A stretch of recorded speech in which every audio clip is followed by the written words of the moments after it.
Pero es que el problema era que realmente ni siquiera él tenía la certeza de para dónde venía. Ahora, estaba muy bien dateado, sí. Acuérdese que él había consultado los mapas de Giovanni Chiaparelli, que era en su momento el más connotado de los cartógrafos que existían en Europa, y obviamente que eso le confería una gran credibilidad. Pues a él se atuvo. Algunos dicen inclusive que pudo haber consultado los mapas de Piri Reis, los siglo famosos, VIII. ¿cómo? Siglo VIII más o menos. Los mapas de Piri Siglo Reis, IX. sí, fueron encontrados en 1513, los volvieron a hallar y se los llevaron al Museo de Topkapi. Pero resulta que parece que tuvo acceso a esos mapas de Piri Reis, y dateado con los mapas de Piri Reis, más lo que había leído de Giovanni Chiaparelli y de otros cartógrafos. Perdón, Néstor, Sí. digamos que Piri Reis era un navegante turco. Era un pirata turco. Era pirata, un pirata turco. Pero sabía de agua como el que más, ¿no? Y de cartografía. Indudablemente, si hizo mapas, imagínese usted. Es que inclusive dice que él consultaba mapas de los antiguos fenicios. Es que los mapas de Piri Reis, así los fenicios inventaron lo que se llama el cabotaje. Entonces tenían que ser muy minuciosos en el detalle. Claro. El cabotaje, porque usted sabe, es navegar con la costa al frente. Navegar sin alejarse de la costa. Exactamente. Por miedo.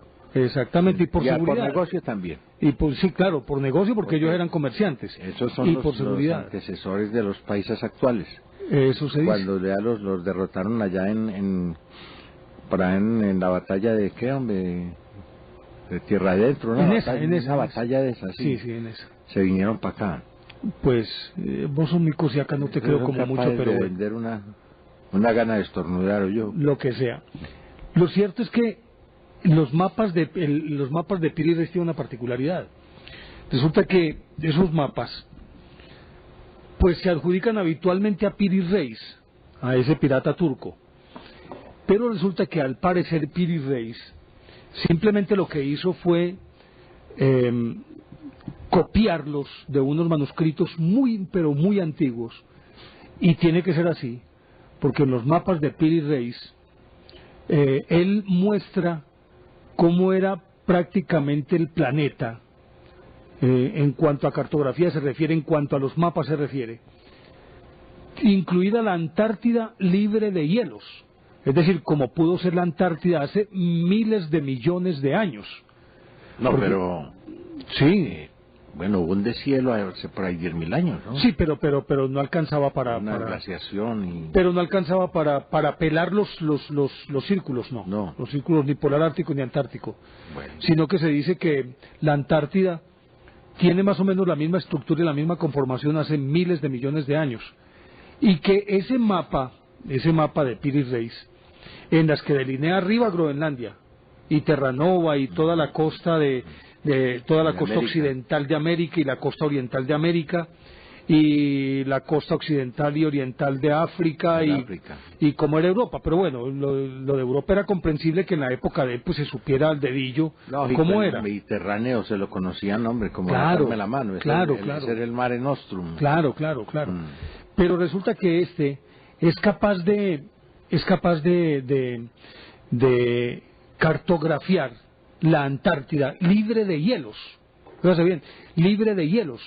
Es decir, tal cual era la Tierra libre de hielos, la Tierra de la Antártida hace miles de millones de años. Entonces uno se pregunta, bueno, ¿dónde pudo haber sacado esos datos? Lo cierto del caso es que, y de pronto en alguna oportunidad hablamos con mayor extensión sobre los mapas de Piri Reis, pero lo cierto es que él simplemente tomó referencias de ahí, queremos saludar y agradecer al ingeniero Carlos Mario Ramírez Hernández, que hoy nos está acompañando. Hoy no está César Augusto González, sino que está el ingeniero Carlos Mario Ramírez Hernández. A él muchísimas gracias. Sí, señor. Y entonces le decía que lo cierto del caso es que al parecer Cristóbal Colón pudo haber tomado datos de esos mapas de Piri Reis que ya se podían ver en el Museo de Topkapi. Recordemos que además Cristóbal Colón, que fue además pichón de pirata y que fue grumete y que fue marino y que estuvo en esa costa occidental de África, en Cabo Verde, Madeira, Santo Tomás o Sao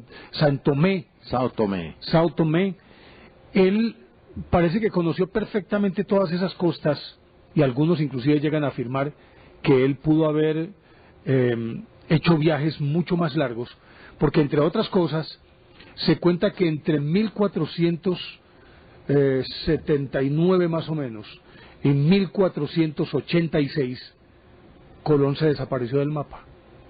No se supo de absolutamente nada de él. Algunos, como con Jesucristo, ¿qué? Algo así. Lo van a poner ahí algo así. Pero es que recuerde que Salvador de Madariaga, que escribe una biografía exquisita de Cristóbal Colón, deja entrever que ese es un periodo oscuro. Algunos afirman que simplemente se fue a viajar, a recorrer y a corroborar estos datos. Y pues no sería nada extraño que así fuera. Lo cierto del caso es que él reaparece en 1486 más o menos, 87, y empieza con su cantinela: yo tengo la forma de ir a la India por otro camino que no tenga que pasar por entre los turcos, pues por entre los otomanos, que puedo llegar muy rápido. Y no le paraban bolas, y no le paraban bolas. Él manejaba eso como un chisme de cantina, hombre. Él en esas cantinas de la época en donde se reunían pues toda esa cantidad de gente rara, ¿no? Porque entraba todo el mundo, pues eran las famosas fondas. Y allá cada cual llevaba su propia leyenda, ¿no? Su propia historia. Entonces eso lo tomaban, era como una especie de mitología, pues, ¿no? Como una especie de contadores de cosas fantásticas. Además los marinos por antonomasia siempre han sido exagerados. No, pues qué va, es como los pescadores, ¿no? Claro. Ahora que estamos precisamente aquí en televisión, Néstor, ¿usted no ha visto cuál es el tic de los barilargueros? ¿Cuál es? De esos pues que llevan esas cañas para ir para sacar sabaleticas y cositas. Sí. Vea. Y tienen callo ahí en el... Ahí tienen un callo, sí. Claro. Así fue la que les escapó. Siempre, regularmente. Siempre. Nunca la cogieron. Ajá. Y entonces en el caso de Colón, pues obviamente que él seguía sosteniendo, y ahí es donde uno empieza a pensar, bueno, aquí tenía que haber algo más de fondo, porque la idea de que la Tierra era redonda era una idea que venía desde Eratóstenes de Cirene. Lo comprobó además. Sí, que con un palo y un esclavo. Exactamente. Y se equivocó por metros. Por metros, 300 años antes de Cristo, en el 282 más o menos antes de Cristo.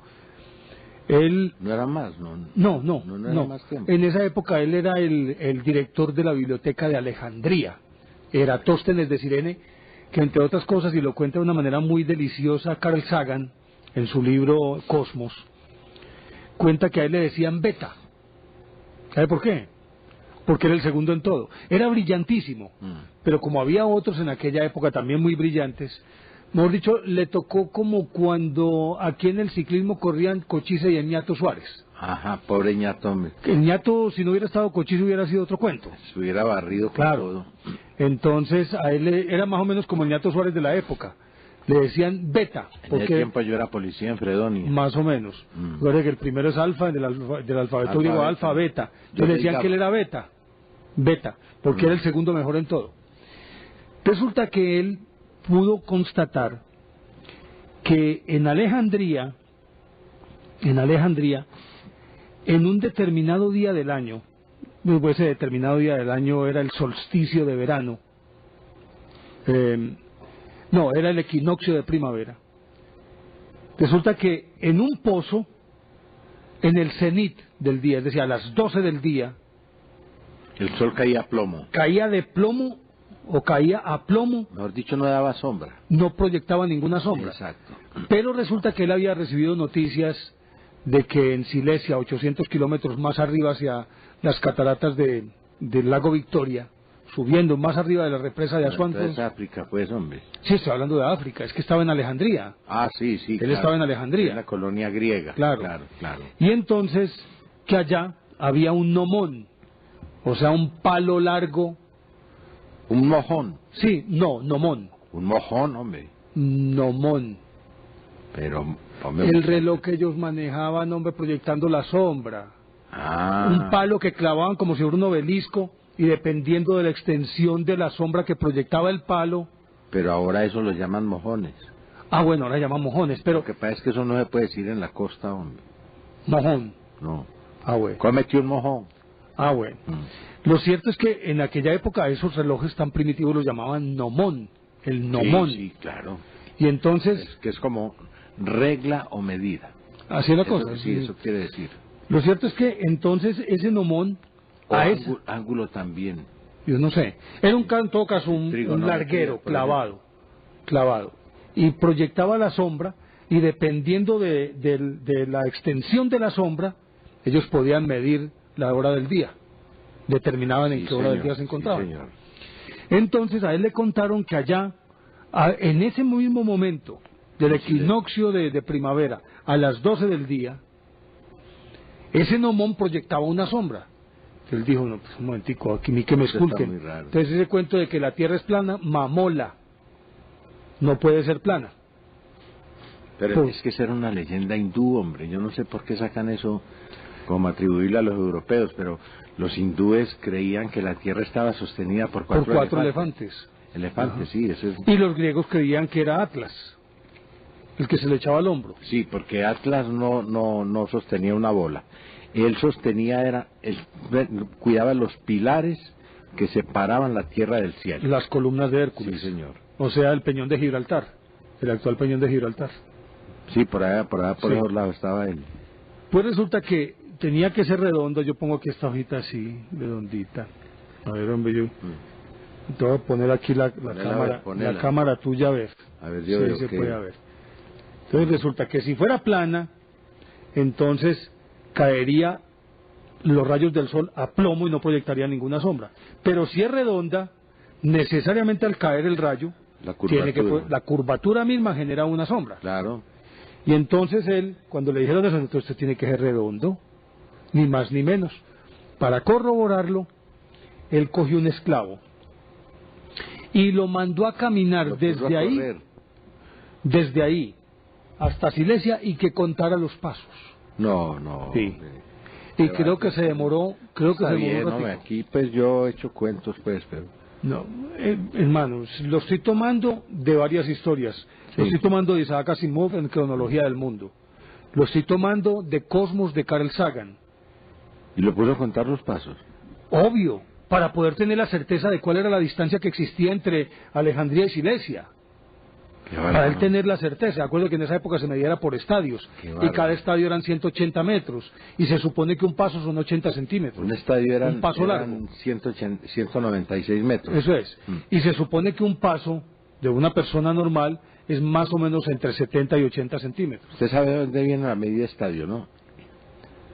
Ya la contaste la otra vez, pero así muy rapidito. ¿Cómo era el cuento? Es del pie de Hércules. Ah, en los 33 centímetros. Se dice que cuando Hércules desembarcó en el Helesponto, puso el pie en una roca y ahí quedó marcado, quedó pues quedó completamente La huella.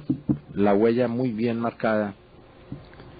Entonces, como Hércules era un semidios y un titán, pues un tipo muy muy importante en Grecia, pues tomaron esa medida como punto de partida. Y daba, ese Hércules era patón, ¿no? 33 centímetros y 33 pico. centímetros. Todavía existe esa medida. Ujú. Todavía, ¿no? Está Porque vigente. 3 pies hacen 1 metro. Sí. Y entonces, después tomaron esa medida para hacer el famoso estadio olímpico, pues, o la arena olímpica, la Ujú. arena. Y entonces, eso lo repartieron por estadios. Eran 200... A ver, hombre. Eran 600 estadios.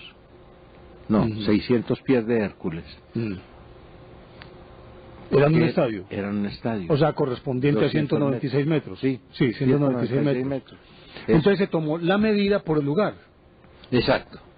Decía, al lugar se le llamó estadio es porque era la extensión en donde se corría, es decir, Era era la pista. una pista de esa longitud. Exactamente. Ah, bueno. Y la carrera más importante que había se medía en estadios. La primera era la de 200. Ujú. La otra de 2 estadios, que era de 400. Y la última, la fuerte, pues, la penúltima competencia que había allá entre ellos, era la que definía era de 4 estadios. Los 800 metros.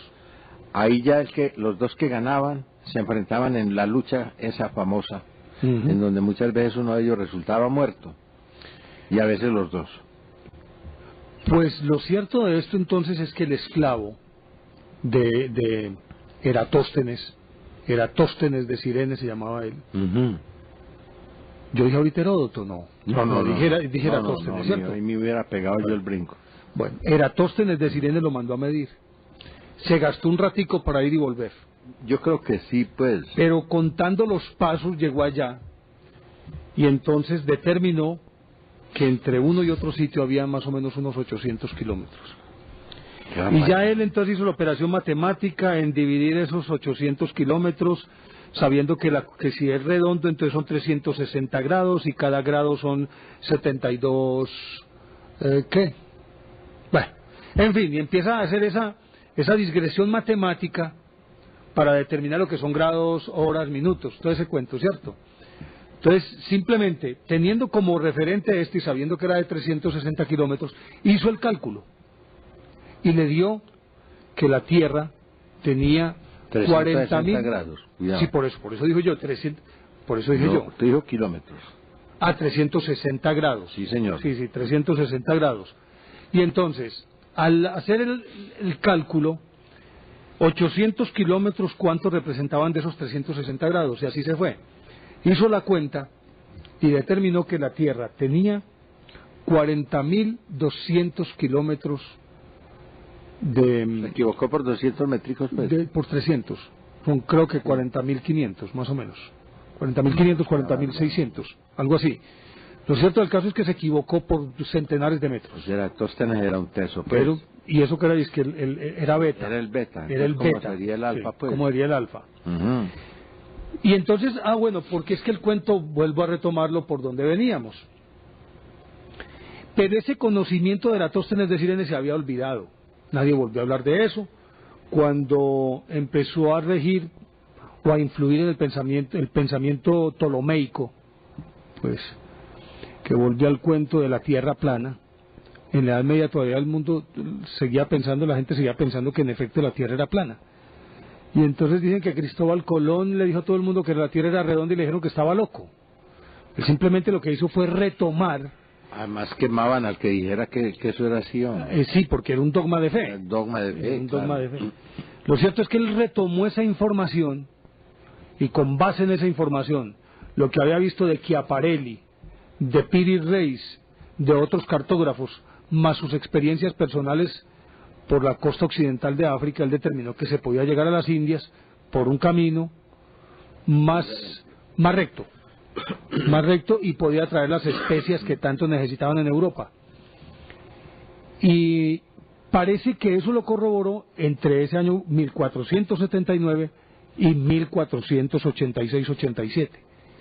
Ahí regresó a Europa y empezó con ese cuento a tratar de dañarle el oído primero al rey de Portugal, que con absoluta certeza llamaba Pedro o Alfonso, pero más Pedro que Alfonso. Debía ser Pedro. Aquí lo que era Pedro, eso sí, yo me acuerdo. Sí, bueno. Yo estuve allá. Y resulta que parece que este rey no quiso, pero es que mire que el caso de Colón, más allá de cualquier consideración, Juan, es un caso también particular y extraño. Siempre regularmente con este tipo de individuos se van generando ciertos mitos en torno a sus orígenes. Regularmente son orígenes oscuros, muy difíciles de rastrear, y alrededor de ellos se van creando mitos en torno a un supuesto conocimiento esotérico, o pertenecientes a una logia secreta, cosas por el estilo. Y obviamente que Cristóbal Colón no era la excepción. Madariaga deja entrever una teoría según la cual él no era italiano sino español, catalán por más señas. ¿Y qué resulta? Ahí se equivocó. No, pero te voy a decir qué dice él. Sí. Resulta que él afirma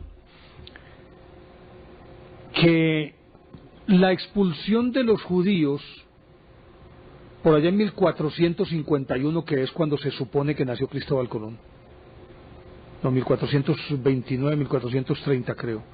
Ya para entonces se habían dado un montón de expulsiones de judíos de España y tenían que huir. Y regularmente ellos arrancaban hacia el centro de Europa, tirando un poquito hacia Alemania, donde eran más tolerantes.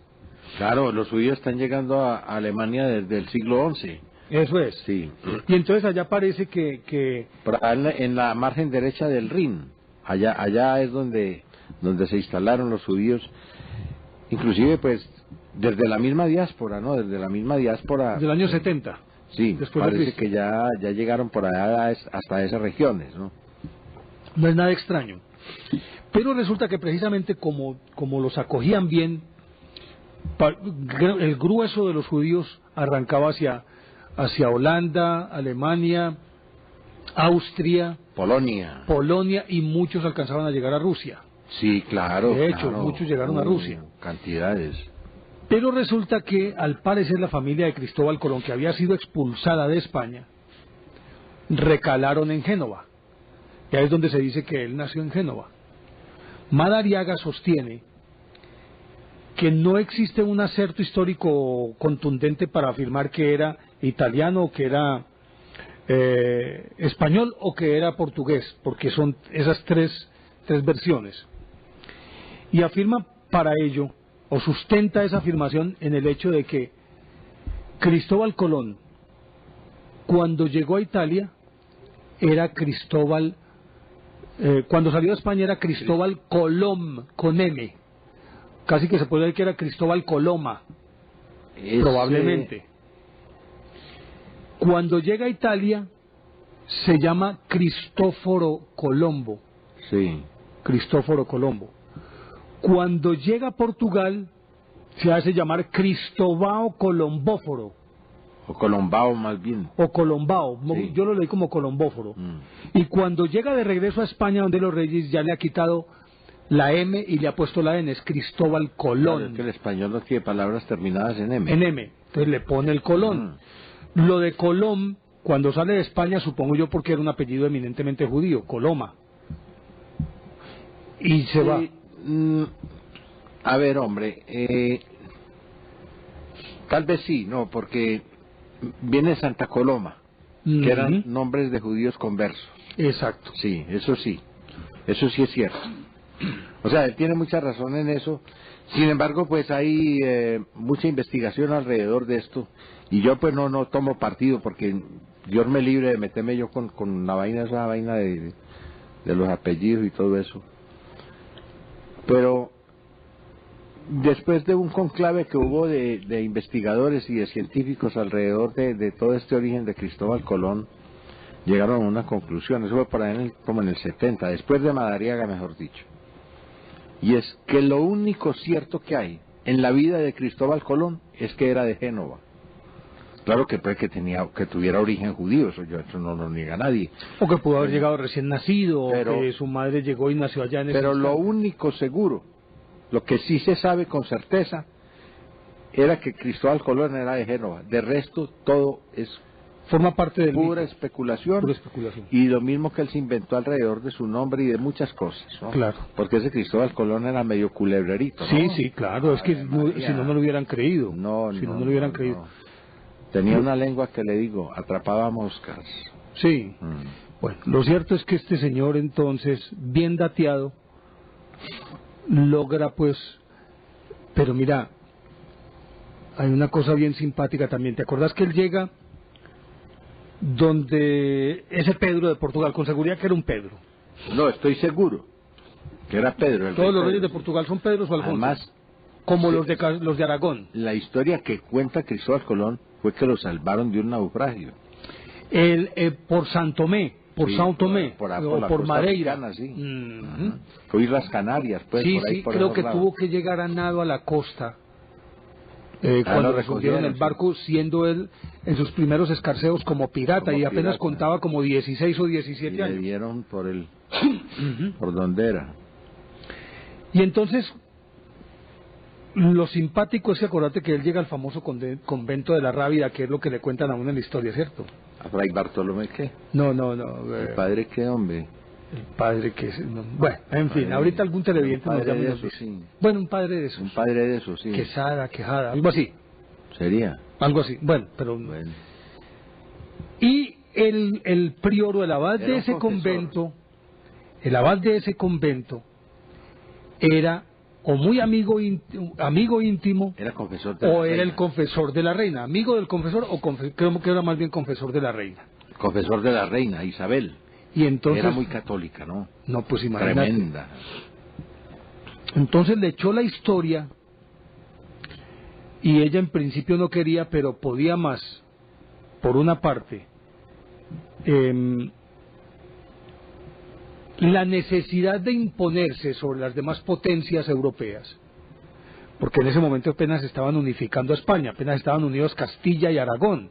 A los musulmanes no los habían podido sacar y llevaban 8 siglos metidos ahí, y la reina y su marido se apecharon de esa labor y empezaron a expulsarlos por primera vez regularmente del norte hacia el sur.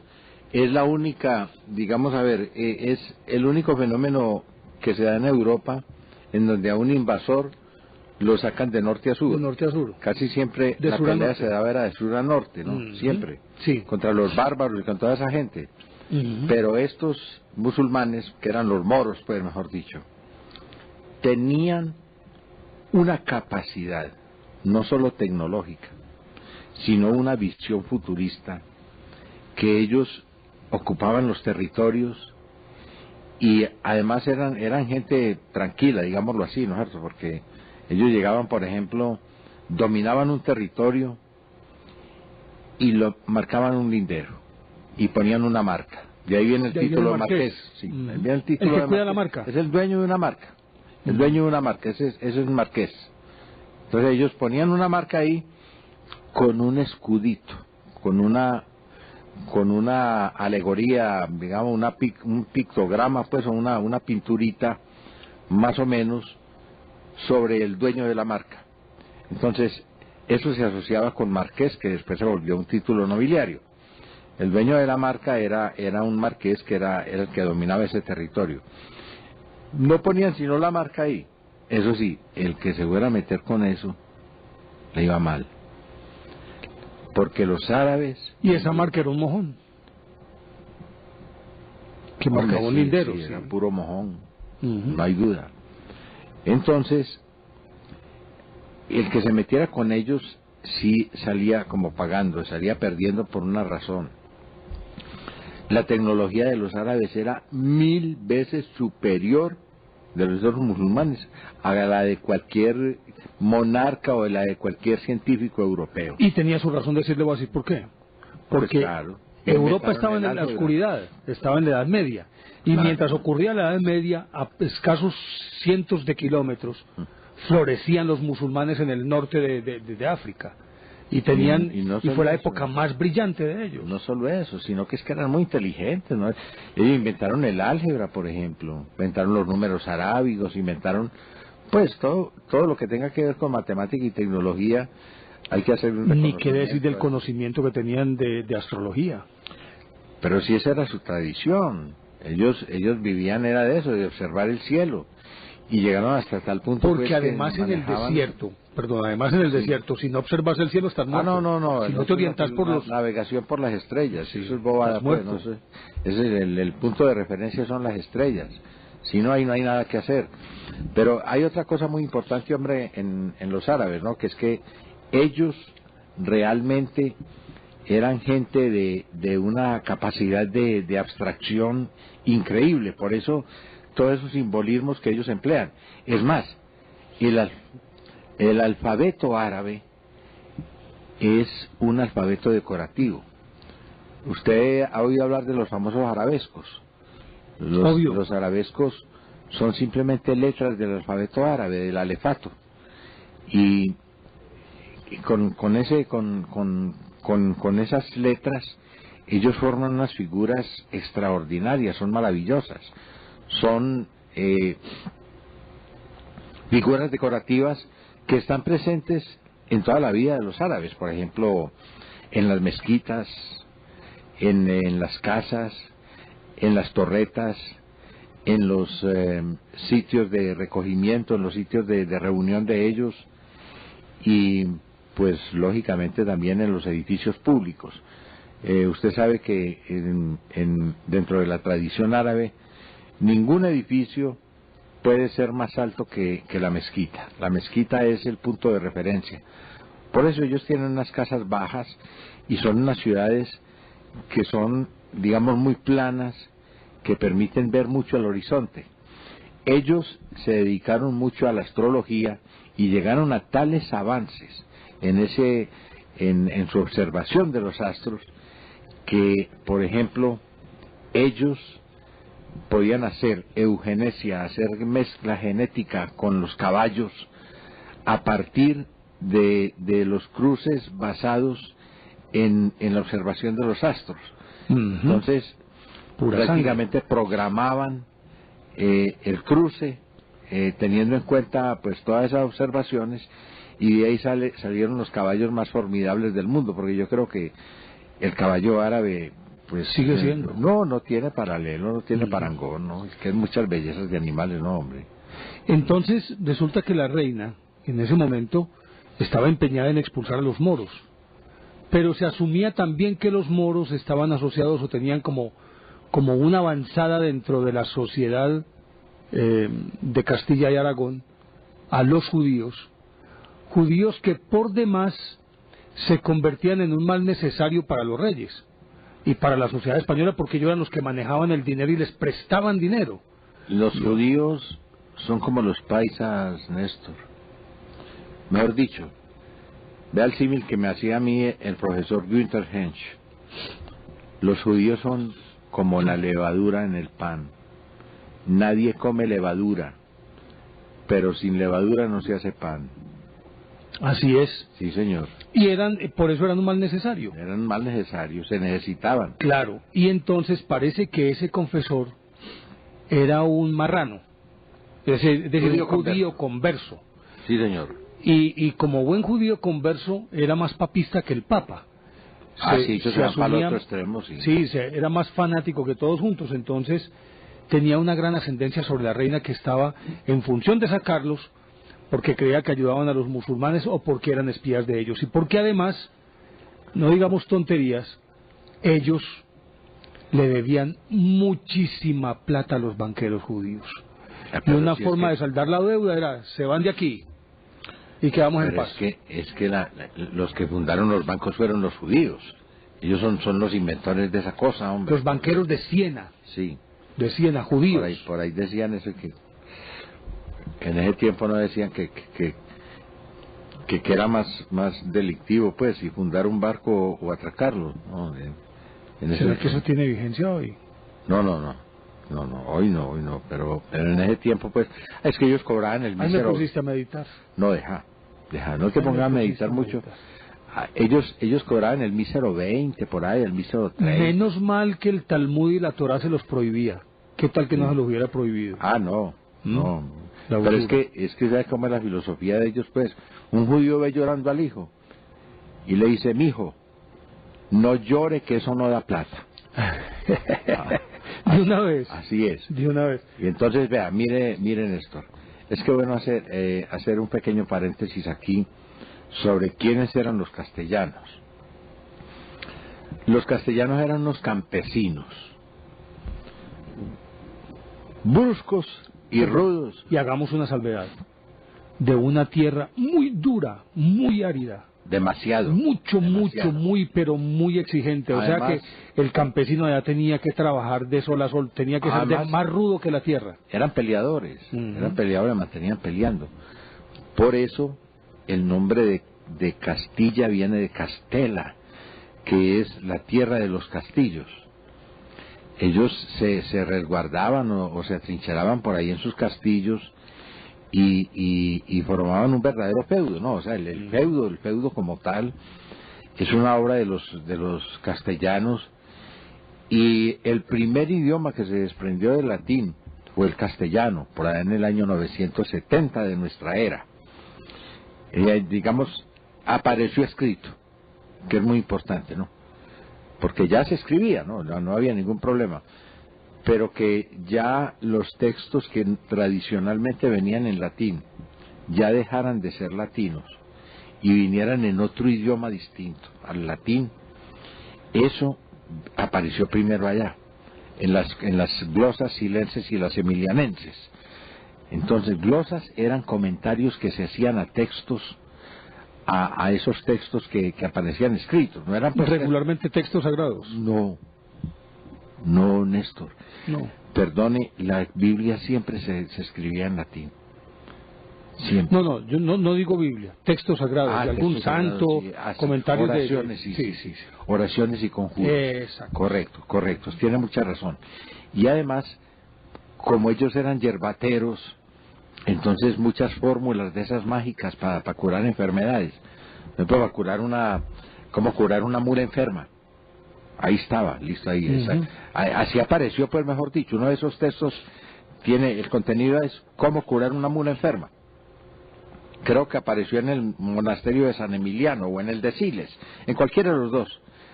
Pero en esos dos monasterios, los monjes sacaban las famosas glosas, que eran comentarios al margen de los textos que venían ahí. Y entonces apareció ahí ya un nuevo idioma. Ese fue el castellano. El castellano que indudablemente tenía mucha influencia del árabe, porque ya los árabes habían llegado allá hacía más de 2 siglos. Bueno. Pero hay más de 4.000 arabismos en... No, había más en ese tiempo, ¿no? Habían las famosas cantigas, pues eso era en árabe.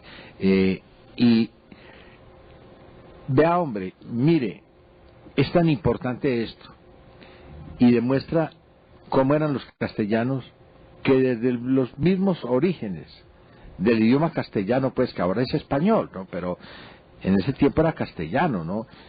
Y en España hay que decir castellano, porque ahora también hay catalán y hay hay lo que usted quiera, ¿no? Hay cualquier cantidad de vasco y muchos otros, gallego, portugués y el que usted quiera. Entonces, ellos decían, o ellos pronunciaban ese castellano exactamente como lo pronuncian los campesinos de hoy. Ellos, por ejemplo, decían vuelvió en vez de volvió. Decían hueler, ¿no? En vez de oler. Por ejemplo, una bailarina de esas que llegan y empiezan a bailar allá, a moverse. ¿Empiezan qué? A bailar y a brincar. ¿Cómo? Así, tan, y levantan la falda. ¿Cómo? Y dicen huele, ¿no? No seas Nemesio Viana. Los andaluces dicen olé. Pero la bailarina dice huele. Hombre, es el mentiroso, hombre, Nemesio Viana, hombre. Y pues así era. Engruesar, por ejemplo, en vez de engrosar. Todo eso. Así, y eso provocó que en el español coincidan las dos formas, la forma campesina y la forma culta. O sea, ellos, por ejemplo, en vez de decir maldito, que era la forma de que derivaba del latín, decían maldecido, ¿no? Porque no decían el participio de decir que es dicho, ellos lo decían decido. Yo no he decido nada, ¿no? Imprimido e impreso, corrompido y corrupto, abstraído y abstracto. Y pídele por ahí, pues encuentra los que quiera, pues los que usted quiera. Eso viene desde allá. O sea que esas tendencias son muy interesantes, porque esas mismas las encontramos hoy en día. Y no hay duda de que esos campesinos, que eran tan bruscos, que hablaban tan mal, eran muy fuertes. Tenían muy muchos bravos. Es que precisamente ellos fueron... el Cid. Por ejemplo, don Ruiz Rodrigo Díaz de Vivar el Cid. El Cid, ¿y sabe de dónde viene el nombre de Cid? Viene del árabe, que es Sidi, que quiere decir mi señor, mi señor, ¿no? Es mi amo, no, mi señor, Sidi. Y el de campeador es que en ese tiempo el oficio de la guerra era una profesión que daba títulos. Entonces, campeador, que quería decir doctor del campo. No era campeón, sino doctor del campo. El doctor le decían dor, al doctor le decían dor, así como al señor le decían ñor, y a la señora le decían ña o señá, que aquí se quedó en Antioquia, eso pegaba en las regiones campesinas. Ña Ruperta, por ejemplo, dice Tomás Carrasquilla en La diestra de Dios Padre. Entonces, señá El doctor era Dor. Campeador es el doctor del campo. Pues resulta que precisamente esa gente fue la que aparentemente se alistó con Cristóbal Colón. Algunos dicen que inclusive venía mucho malandrín. Yo no creo que hubiera venido tanto delincuente ni malandrín, No, sino que veniera gente bruta. Eran brutos. No, yo diría que era gente irredenta. Era el pueblo que no tenía ninguna oportunidad de vida. Y entonces, Sí, bueno, pero si no tengo nada aquí... Pero ni tenían tampoco acceso a la educación. Sí, pero eso era una constante. Pero eso fue muy grave. Sí, pero era... Para nosotros fue muy grave. Sí, pero eso era una constante. La constante era que el pueblo liso y llano, y aún los nobles, eran todos analfabetos. Allí los únicos que eran medio eruditos eran los monjes. Pues por eso el poder de la iglesia, de dónde llegó el absolutismo religioso. Exactamente. Porque es que eso eran los que hacían las leyes. Entonces, esos son los que se vinieron con Cristóbal Colón. Probablemente muchos presos o muchos expresos o expresidiarios. O prófugos también. O prófugos. Claro. Pero no tanto por ser delincuentes, sino por las deudas que tenían.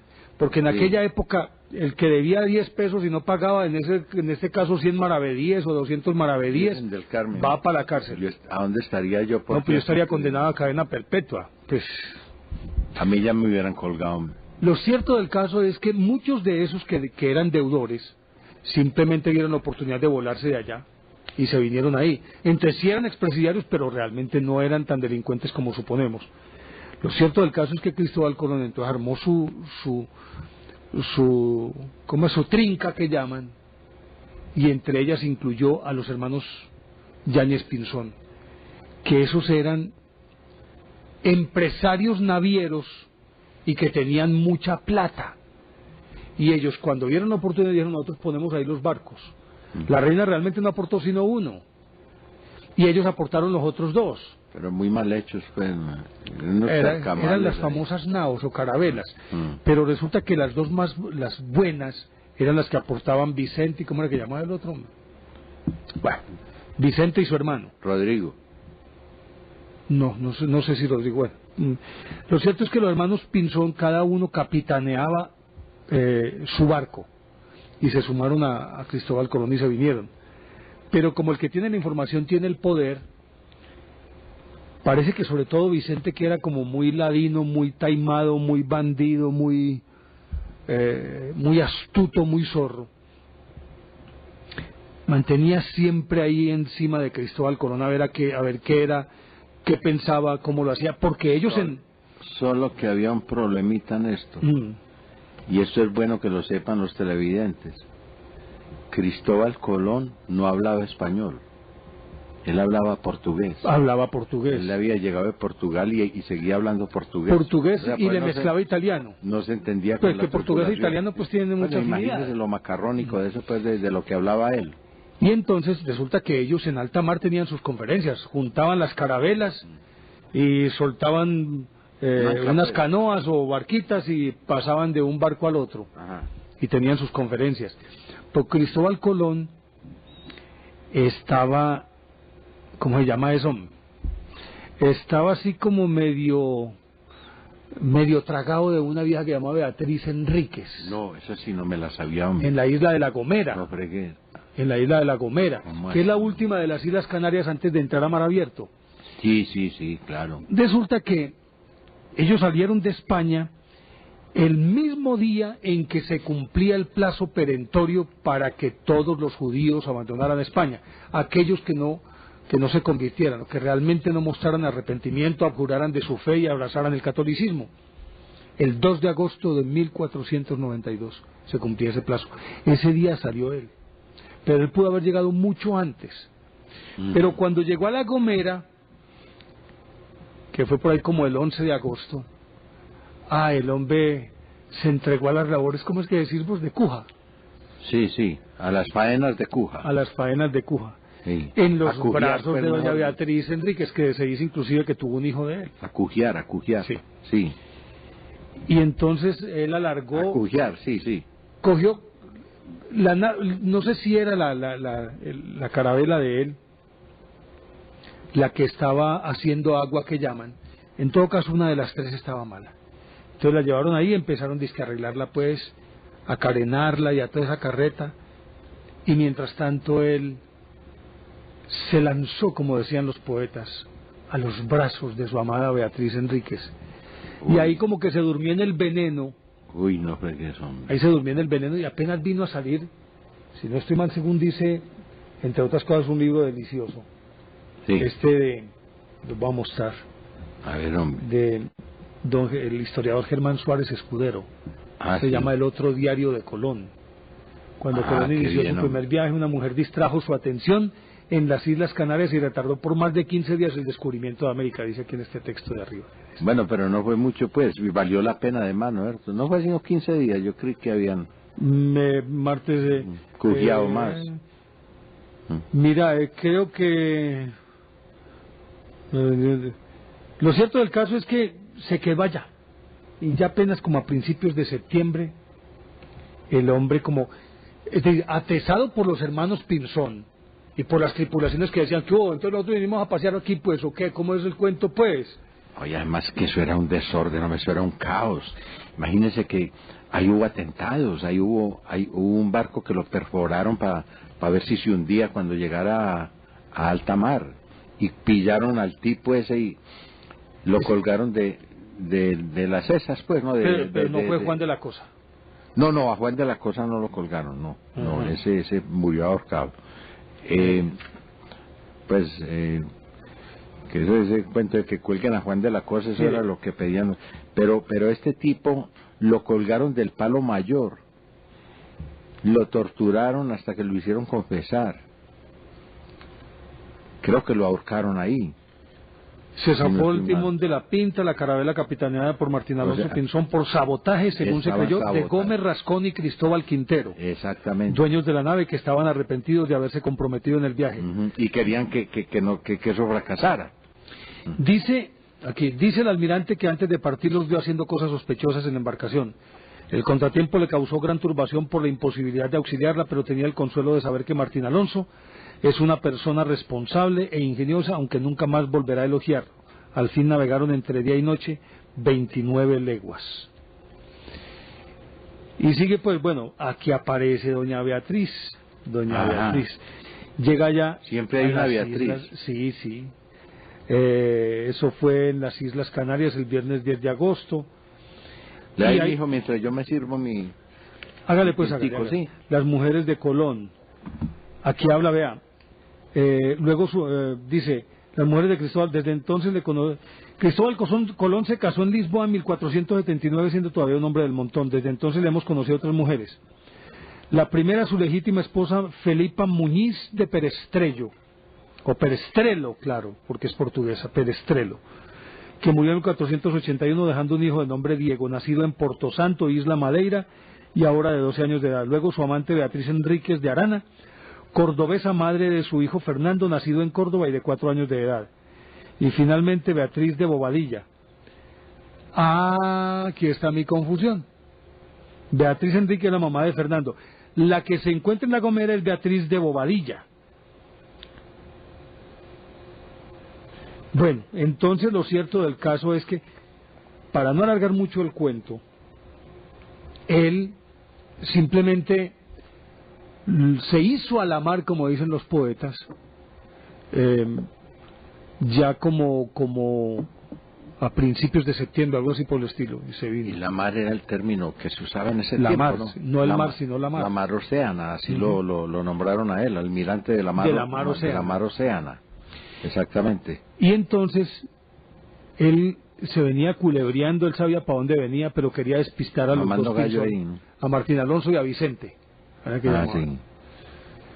Y entonces tenía 2 bitácoras. En una apuntaba lo que quería mostrarle a sus capitanes. Esto es lo que hemos recorrido, hemos ido en tal dirección, hemos hecho tal cosa, tin. Y en otra bitácora secreta apuntaba los datos para él de acuerdo con los cálculos que él hacía desde antes de salir. Y entonces por eso inclusive hubo un momento en que se querían amotinar ya empezando octubre, por ahí el 6 o 7 de octubre se amotinaron, el viernes antes. ¿Para dónde vamos, pues? ¿Qué es esto? Sí. Y entonces resulta que se vino y él sabiendo por más o menos la ruta que traía, regularmente apuntaba más o menos leguas marinas dependiendo de lo que a él le interesaba. Por ejemplo, podía decir que apenas habían andado, por decir una cifra cualquiera, 20 leguas marinas, cuando realmente habían recorrido 30, o habían recorrido 30 y él ponía que eran 35. En todo caso, él siempre estaba despistando, y ya la gente se estaba rebotando. Hubo un motín, y resulta que ese motín lo conjuraron rápidamente, pero inclusive algunos quedaron colgados del palo. Los colgaron del palo. Pero del palo mayor. De la verga. ¿Cómo? Usted sabe que uno de los palos mayores de cualquier carabela eran vergas. Entonces los colgaban de la verga. Todos esos palos son vergas. Sí, por eso. Entonces los ahorcaban ahí, colgados de la verga, de ese palo alto, y simplemente... Pobrecitos, hombre. ¿Cómo así, hombre? Sí, así es la cosa. Los colgaban de la verga. Sí, claro. Uy, claro, Dios mío. Claro, no, es que no, pero eso es un horror, hombre. No. Ay, horroroso. Mucho cuidado con eso. Lo cierto es que después de ese motín, a él le llamó mucho la atención, y hay unas historias bien simpáticas, y es que en algunas noches, y él lo tiene en su bitácora secreta, en algunas noches, y en su diario también abierto, en algunas noches podían ver luces que eran irradiadas desde debajo de la superficie del mar. Es el mar de los Sargazos, hombre. No, pero lo de los Sargazos todavía no. ¿No? En el mar de los Sargazos ocurría esto, pero resulta que eran unos haces de luz que venían de las profundidades. Sí. Y su espectro era tan amplio que, de acuerdo con lo que escribe Cristóbal Colón, lo que él describe, podían abarcar 500 metros de ancho. Es decir, aquí van navegando las tres más o menos paralelas, un poquitico adelante la de Cristóbal Colón, y van como en una fila, pero no india, sino escalonados. Y resulta que abarcaba las tres carabelas, que obviamente para el margen de maniobra tienen que ir a una determinada distancia una de otra, y aquí iba la de Colón, aquí la de Martín Alonso, y aquí la de Vicente, iban así, tas, y entonces abarcaban 500 metros. Y cuenta Cristóbal Colón que podían leer en el puente de mando por la noche con esa luz que ¿Lo estaban espiando, pues, o qué? Pues hay una teoría según la cual podrían ser ovnis submarinos. Ovnis. Y es una teoría muy, muy vieja y muy socorrida, pero que a falta de una explicación más lógica puede tener algún sentido. Y los marinos también se rebotaron porque durante varias noches vinieron bolas de candela que descendían sobre los barcos, y alguna de ellas inclusive alcanzó a incendiar una vela, unas bolas de fuego que caían sobre los barcos. Entonces decían pues que era el demonio, entonces que no querían. Claro. Obviamente que después se supo que eran los fuegos de San Telmo, famosos fuegos de San Telmo. Los fuegos de San Telmo son estrellas fugaces. Pero aquí en este caso, aunque muchos refutan el hecho de que era imposible que prendiera una vela, una de las velas de una de las carabelas, otros afirman pudo haber sido incendiada por otra cosa totalmente distinta, pero asocian una cosa con la otra. Las estrellas fugaces, el que ha estado en el campo, que sepa pues que ha estado en el campo, las conoce. Porque y como el campo tiene tanta perspectiva, tanto panorama, y en esas noches realmente claras en donde uno puede ver todo, sí ve cómo aparece una lucecita que se va extinguiendo y va corriendo. Sí. Bueno, ese es un pequeño, eso es un aerolito, no, eso es una piedrita de esas del espacio que se consume ahí. Sí, listo. Lo que nosotros conocemos como estrellas fugaces. Es una estrella fugaz. Es una estrella fugaz, no hay duda de eso. Ajá. Sí, señor. Pero es que el fuego de San Telmo también lo producen los materiales en descomposición y son fosforescentes. Pero también tormentas eléctricas Bueno. que no se ven. Que no se ven, sino que es simplemente el destello. Es un espejismo, claro. Pero que está la tormenta ahí, y se está dando una tormenta eléctrica, pero no tiene ninguna manifestación externa, sino solamente el destello. Por ejemplo, dentro de la nube, que se alcanza a ver el destello de un rayo, pero dentro de la nube, que no sale de la nube. Perdónenme. Es que si el rayo parte hacia la Tierra, forma un trueno impresionante. Sí. Pero si el rayo parte es hacia el cielo, hacia el firmamento, no hay sonido. Y recuérdese que se dice que los rayos hay una atracción, y entonces una parte viene desde la nube y la otra parte de la Tierra hacia arriba, claro, y se encuentra en el camino. Negativa. Sí. Bueno, y entonces se cuenta pues que él que se podía leer en cubierta, pero después viene esos fuegos, y para él parece que él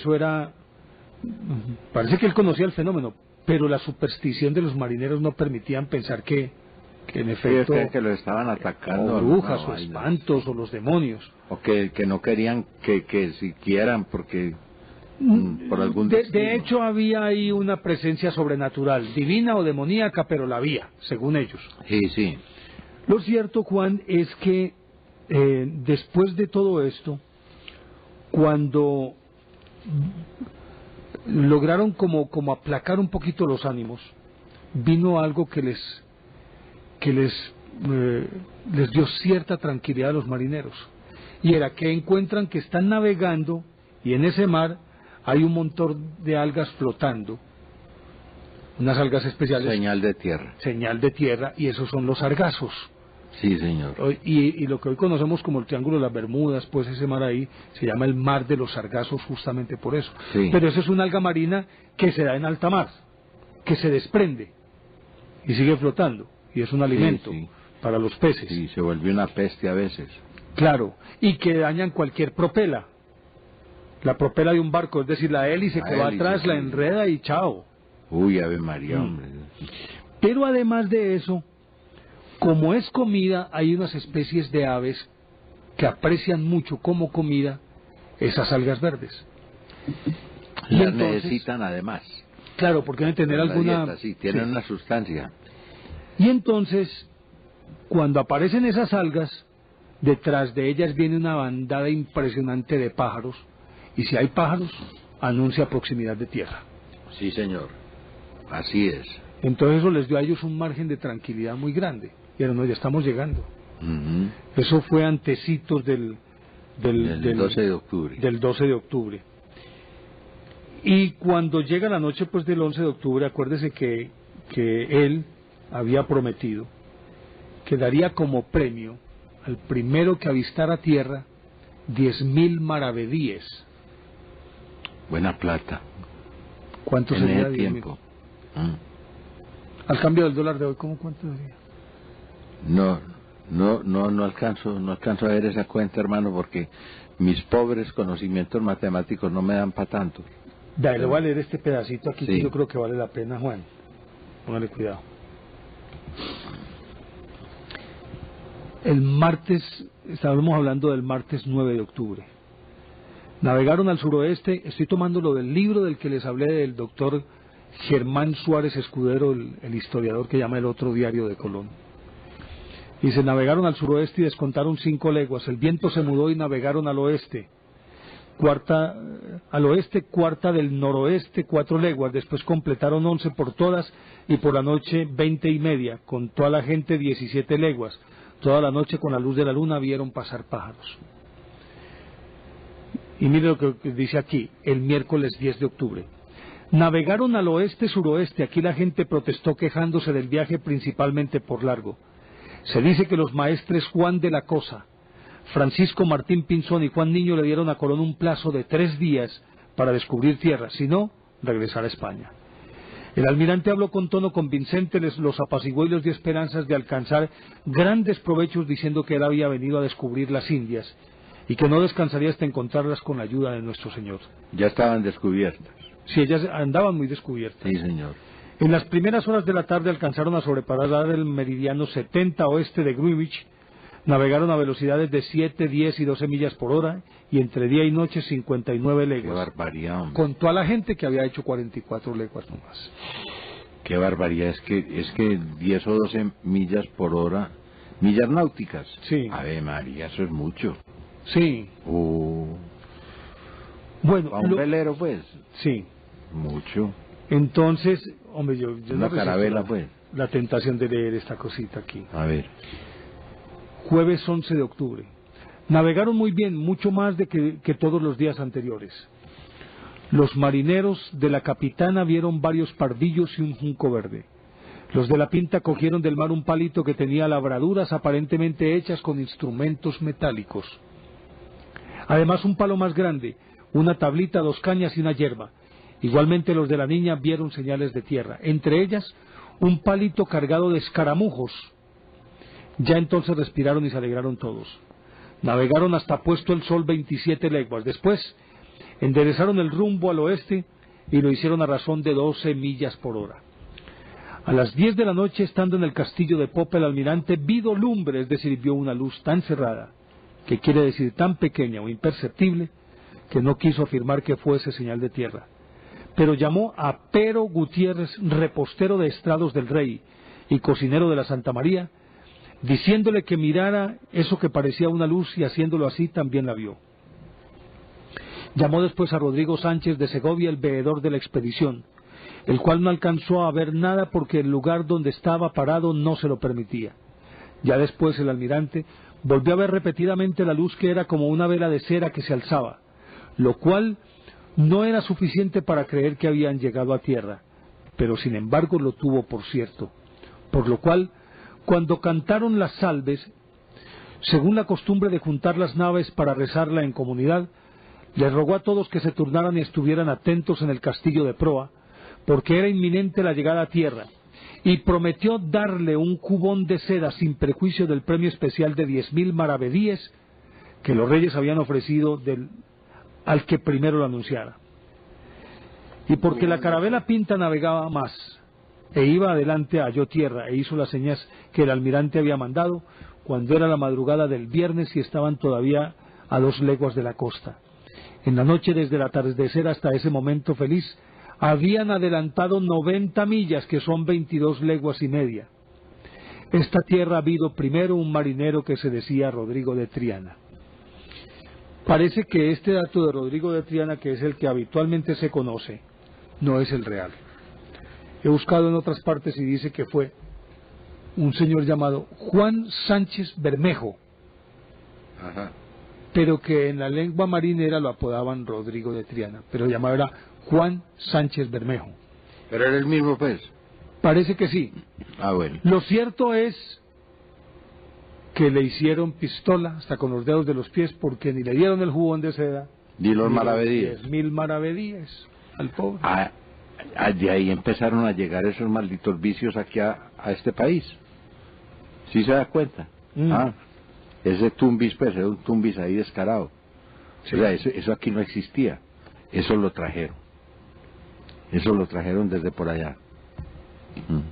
Bueno, pero esta historia, pues, que es suficientemente conocida, pero queríamos contar algunas cosas que habitualmente no son muy, pues no las cuentan mucho en la historia, porque se supone que es un gran suceso, pero el suceso es para Europa, no para América.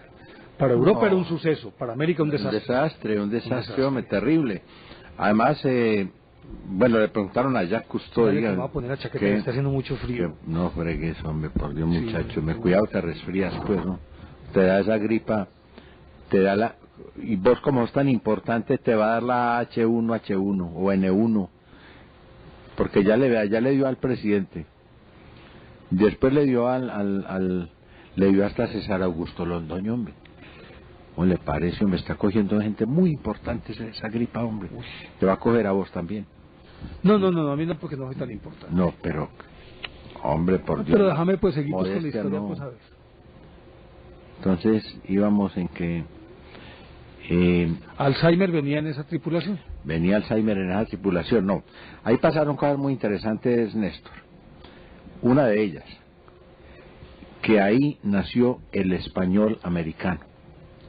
El español americano nació en las carabelas, porque la gente que había ahí tenía tantas hablas y tan distintas que tuvieron que buscar un estándar lingüístico para poderse entender.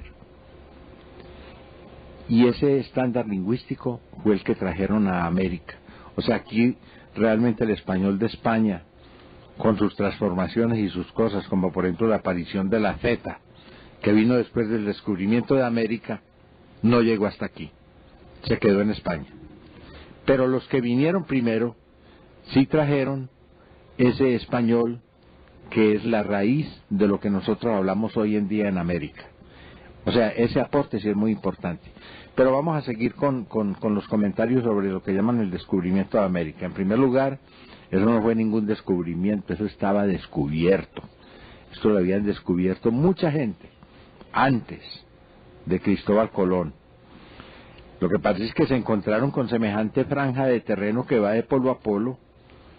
Entonces, ¿qué dijeron? Aquí se acabó el mundo, aquí no hay más de otra. Y entonces Cristóbal Colón no llegó al continente. Él estuvo en islas, realmente no. Él murió sano, él nunca supo que había descubierto. Completamente inocente, sí, completamente puro.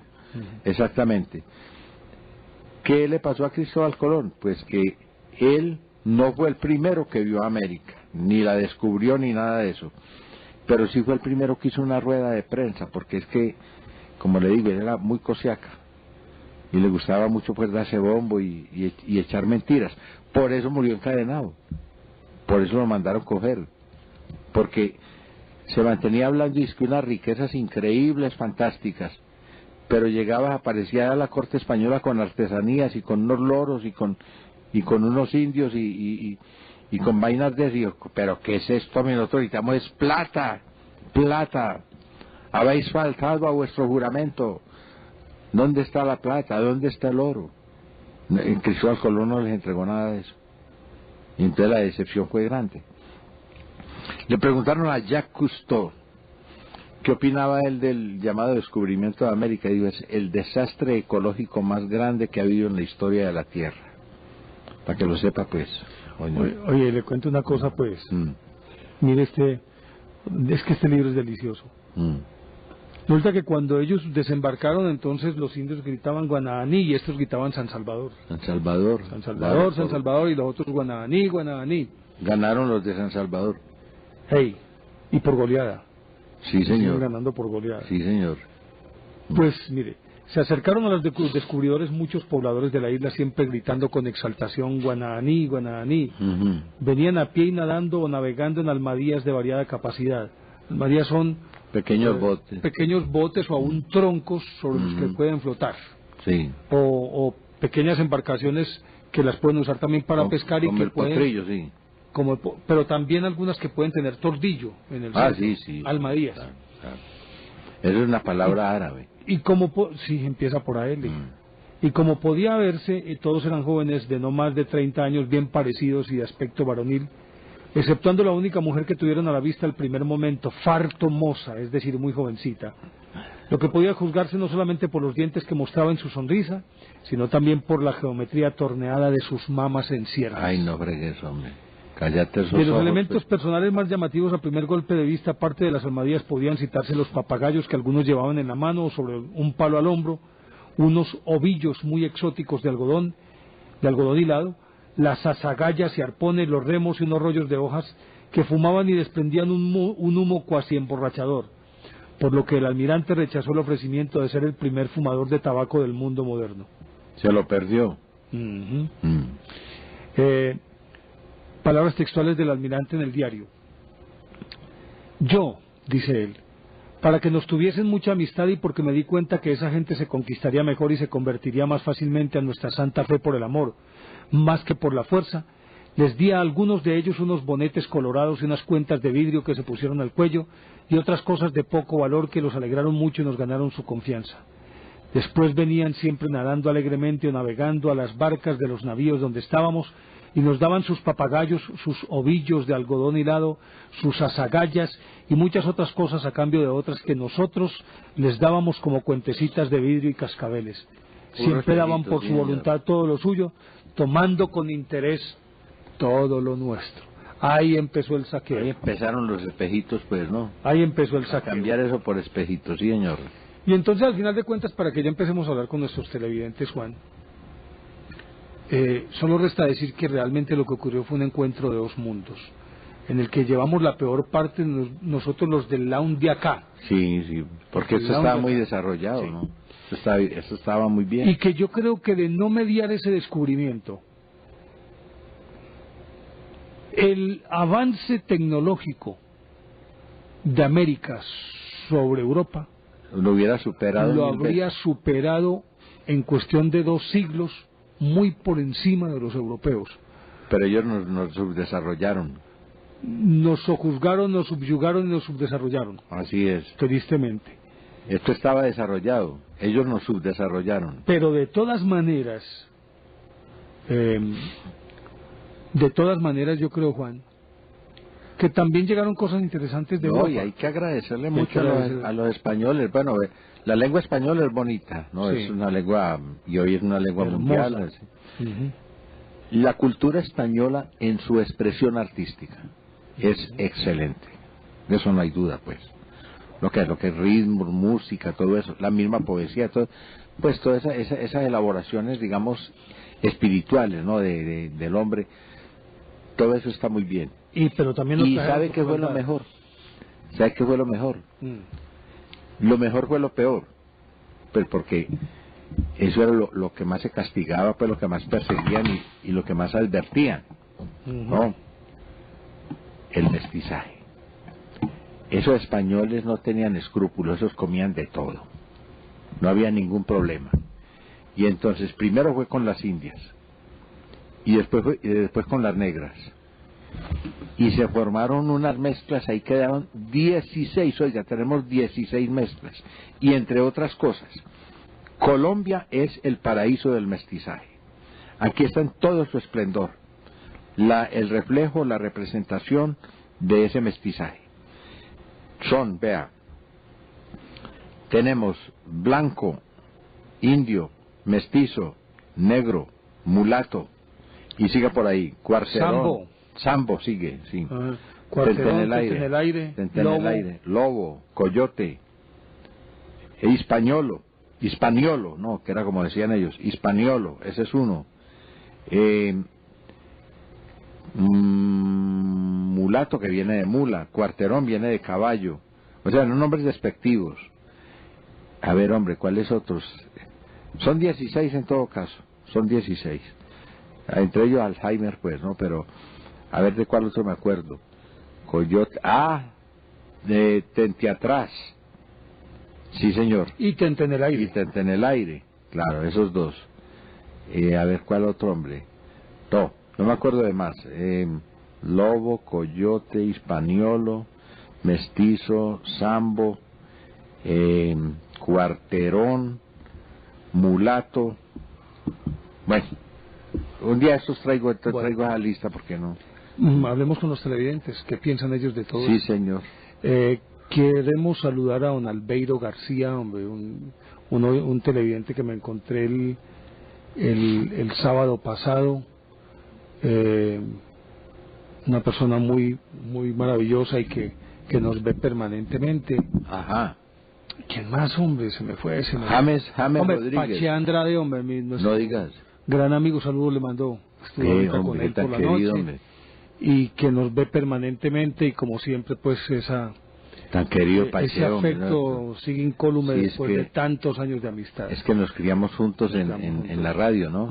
Hombre, qué bonito, hombre, muy bueno el Pache, hombre. Saludos a Pache, a su hijo Jairito, a Jairo Alexis. Sí, señor. No le diga que no le gusta que le digan Alexis. A Jairo Andrade, sí, señor cantante, entre otras cosas. Ave María, hombre. Cantante de la República. Ese fue el que salvó esa cosa, hombre. No, Pache en el reality es un señor cantante. Sí. Y su hijo Jairo también es un señor cantante, cantante de la banda de la República, claro. Sí. Claro, hombre, señor cantante. Pues bueno, más informado que yo. Bueno, yo no he pasado del bambuco y del pasillo. No, ¿cómo es? Lo que será no se hurta. Claro, es claro. Tan gran cantante como su papá Pache. Hijo de tigre. Así es. Lo mismo que el otro hijo de Pache, Carlitos, que es cantante de pues hombre, del grupo Galé. Felicidades para Pache, gracias por el saludo. y para Benjamín Puello, pues hombre, nuestro reconocimiento también, porque se fajó en esa transmisión. Además. Sí, señor, no me le perdí ni un suspiro para que lo sepa, yo. Qué maravilla, hombre. Entonces, tenemos gente muy talentosa aquí en Colombia, hombre. Así es. Entonces, ¿me parece bien que pero vea, esperen, Néstor, vea, esperen. Mensajes. Espere, hágame el favor, permítame su dignidad. Yo leo esto, hombre, si soy capaz pues de sacar esto a flote, hombre. Espere a ver, hombre. Bendito sea mi Dios, hombre.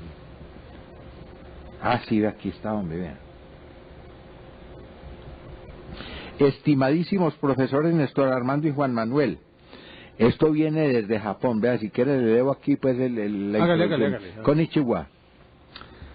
Néstor Armando y Juan Manuel, aunque por razones de trabajo y diferencia horaria, 14 horas, no puedo ver el programa en directo, les informo que reservo para los sábados las 10 horas de los 5 programas, los cuales absorbo como 5 valiosas píldoras reconstituyentes del alma y el espíritu. Gracias por regalarnos esas horas invaluables de cultura y sabiduría, y ruego a la providencia les otorgue muchísimos años de vida y salud. Desde este lejano oriente, mi admiración y respeto. Gabriel Guarín, y nos está escribiendo desde Shirakawa, Japón. ¡Qué maravilla! A don Gabriel Guarín. Muchas gracias, hombre. Muchísimas gracias. Muy amable. Que se reserve 10 horas para ver los programas de la semana. No, pero espere, que es que lo bonito es esto, que le estamos mandando este mensaje con 17 horas de anticipación. ¿Cómo le parece, hombre? Sí, el misterio del tiempo, ¿no? Así es. Qué maravilla, hombre. Bueno, entonces comenzamos con nuestros televidentes, ¿le parece? Sí, señor. Don Héctor Rodríguez desde Guarne, hombre. Y bienvenido, don Héctor. Desde Guarne, Puerto Oriente Antioqueño, señores Néstor Armando Alzate, Juan Manuel Serna y amigos televidentes en el departamento y en los diferentes lugares del territorio nacional a donde llega la señal de este canal regional, muy buenos días.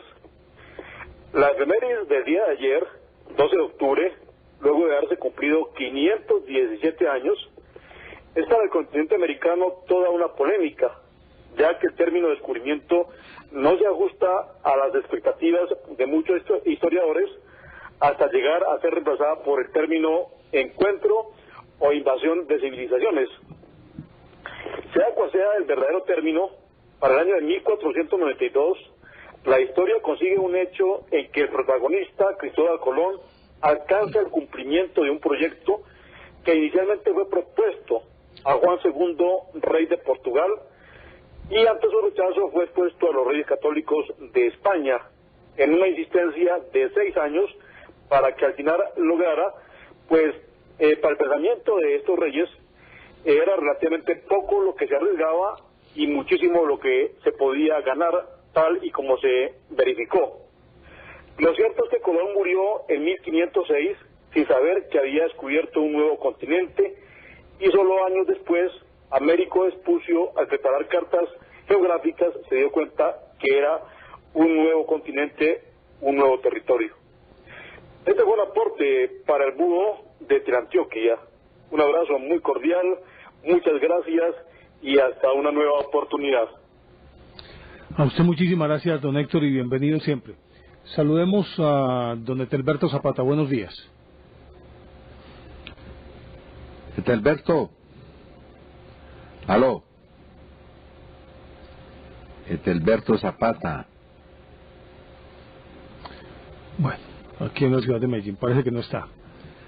Tenemos líneas disponibles, recuerden nuestros números 381-5454 para llamadas desde el área metropolitana de la ciudad de Medellín. Para llamadas de fuera del área metropolitana es el 851-1170.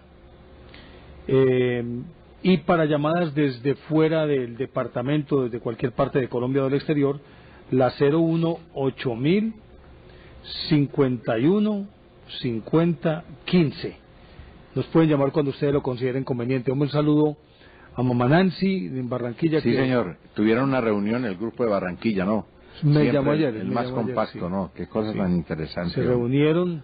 Sí, señor. para celebrar el descubrimiento de América. Se No, reúnen... no, hombre, hombre, pues, No, digo yo. no, es- son los oyentes de Noche Buenos Días. Somos Sí, club. claro, no, pero es por molestar. No. Se reúnen porque sí o porque no, pero lo que quiero decir es no solamente el sentido de pertenencia, sino también ese sentido tan maravilloso de la vida, de que hay que disfrutarla, y se reúnen en la casa de Mamá Nancy habitualmente, así que a ella, al Ácides, al Álvaro Orozco, al poeta Feliz, a todos los de Barranquilla, un grupo muy compacto, Amparito. como siempre, y Amparito como siempre, Sí. no solamente compacto, sino A también la un mamá grupo, de Mamá Nancy, que es una belleza. Sí. Hombre. un grupo supremamente contacto y supremamente Excelente. fiel. Felicitaciones. ¿Quién es? Daniel Cuartas Arboleda, de Belén, hombre, bienvenido. Daniel. Aló, Daniel Cuartas desde Belén. Daniel Cuartas. Hombre, Daniel. Aló, Daniel. Bueno, parece que tenemos problemas ahí con... a ver, Daniel, ¿está ahí? ¿Daniel? Vamos a ver. Listo. ¿Tenemos más mensajes? Sí, señor, vea, aquí nos escribe... Bueno, aquí nos llenaron de unos mensajes, hermano, de esos mensajes basura, pues que... No sé, hombre, para qué la gente se pone a decir, a escribir tantas sandeces, hombre, por Dios, hombre. Que mejor no ignorar. Pero vea, aquí nos escribe don José Raúl Ospina Gómez que un sacerdote franciscano tiene una receta para curar el cáncer. Es un sacerdote brasileño, ¿no? Que allá es donde están. Medio kilo o litro de miel pura de abejas, 2 hojas grandes o 3 pequeñas de la planta llamada sábila, la que le dicen aloe. 3, esta sí es buena, vea. 3 cucharadas de coñac, whisky, tequila o aguardiente. Esto se usa como vasodilatador. Se le quita el polvo y la espina a la hoja de sábila, se cortan esta en pequeños, luego se introducen todos los elementos en la licuadora. Permítame, Juan. Y ahí se toma eso. Daniel Cuartas desde Belén. Muy buenos días. Bienvenido, Daniel, ¿cómo le va? Muchas gracias, muy bien. No, llamaba a felicitarlo solamente por el programa. A don Juan Manuel y a don Néstor, pues son unos profesores de verdad que se divierte uno con ustedes, aprende, y de verdad que este programa tenía que salir al aire desde hace mucho rato. Los vine a conocer cuando estaba acá en Antioquia. A don Néstor, de pronto no sé si se acuerda que usted de pronto ha ido a Home Center Molinos, que yo por ahí le ofrecí una tarjetica. Sí, claro, Daniel, sí lo recuerdo. No me he atrevido pues a saludarlo así de persona, pero pues de Hombre. todas maneras no, porque de todas maneras uno muchas veces guarda como su timidez y todo esto. No, hombre, cuando me vea, salúdeme, no hay ningún problema. Bueno, sí, señor. Arrímese, pero hay que tirarle pan de queso primero. ¿Será que sí? Sí, para poder que se le arrime. Ah, bueno, habrá que mirar a ver cómo hacemos con eso. No, simplemente era para decirles que el Día de la Raza es un día que de pronto nosotros no lo apreciamos como debe ser, porque sinceramente yo pienso que de Europa nos han traído cosas buenas, a pesar de que nosotros les hemos mandado a ellos como unas cosas mejores. Lo mejor. Sí. Y yo quiero como hacer una pregunta: ¿por qué de pronto los países del norte de América están más desarrollados que nosotros? Porque yo veo que de pronto ellos, de pronto la mentalidad, todo esto, porque así, por ejemplo, qué pena meterme en un tema que de pronto ustedes, de pronto don Néstor maneja un poquito más, y es en el fútbol, y el sur de América y el norte de pronto como que maneja una mentalidad distinta a nosotros, lo que somos como la parte norte de Sudamérica. ¿Y cómo lo hacen? No sé si me hago entender. Sí. No, mire, los países anglosajones, pues digamos, o esos que vienen de una ascendencia de otras culturas, porque no puede confundir usted la cultura española con la cultura alemana o la cultura inglesa, por ejemplo. Sí, Los españoles fueron muy descuidados en cuanto a la gente que mandaron para acá. Como le digo, no eran malos, no eran que tan perversos, eran brutos. Más que brutos, ignorantes. Ignorantes son. Ignorantes, sí. Y entonces no tuvieron en cuenta lo que había que salvar de ese tesoro que se habían encontrado. En cambio, en la colonización de los Estados Unidos, siempre se mandó a gente preparada, gente que tenía un título nobiliario o que tenía digamos, pergaminos suficientes para llevar adelante una colonización planeada, tal como son ellos. Entonces, aquí llegaron personajes muy importantes, seleccionados por la corona inglesa, que cuidaron mucho el recurso. Es que en eso es lo que nos lleva en ventaja. Cuidaron mucho el recurso y además se prepararon de una vez para quitar el de otros también, ¿no es cierto? Para venir por aquí al Chocó a llevarse el oro y el platino y todo eso. Yo lo resumiría de esta manera. Los españoles vinieron por la plata, por el billete, por el oro. Sí, nada más. Y los ingleses llegaron a colonizar, a ampliar su imperio. Sí, señor. Y obviamente a sacarle partido a sus recursos, pero comerciar con los recursos. Los españoles vinieron a saquear. Y los otros vinieron a quedarse. Y se lo gastaron de una también, porque en eso no les duró nada. Bueno, yo les agradezco mucho, pues, todo. Daniel, muchísimas gracias. A usted y a don Juan Manuel también. Solamente les digo una cosa, que los españoles ni nadie se nos pudieron llevar y fueron los recursos naturales, y eso lo tenemos todavía y lo deberíamos de cuidar. No alcanzaron, pero ahí viene la segunda reconquista. Tranquilo, que ahí viene la segunda reconquista y quién sabe qué más se van a llevar. Ojo, pues, pilas. Sí, señor, muchas gracias. Bueno, Daniel, gracias. Hasta luego. Don Etelberto Zapata, bienvenido. Etelberto Zapata Gil. Sí, señor. Bueno, hombre. Más conocido en los círculos artísticos como Pendo. Ese Pendo que quise ponerlo fue cuando estábamos en Noche Buenos Días, porque cuando hice la primera llamada, una denuncia que hice por un secuestro que me hizo la FARC. Bueno, pero llegamos al punto de que ustedes están tocando. Hombre, esto no es un aporte, no es una participación. Esto es un reconocimiento de todo lo que sentimos nosotros los televidentes en este momento. Grato escuchar a Juan Manuel por televisión haciendo estos.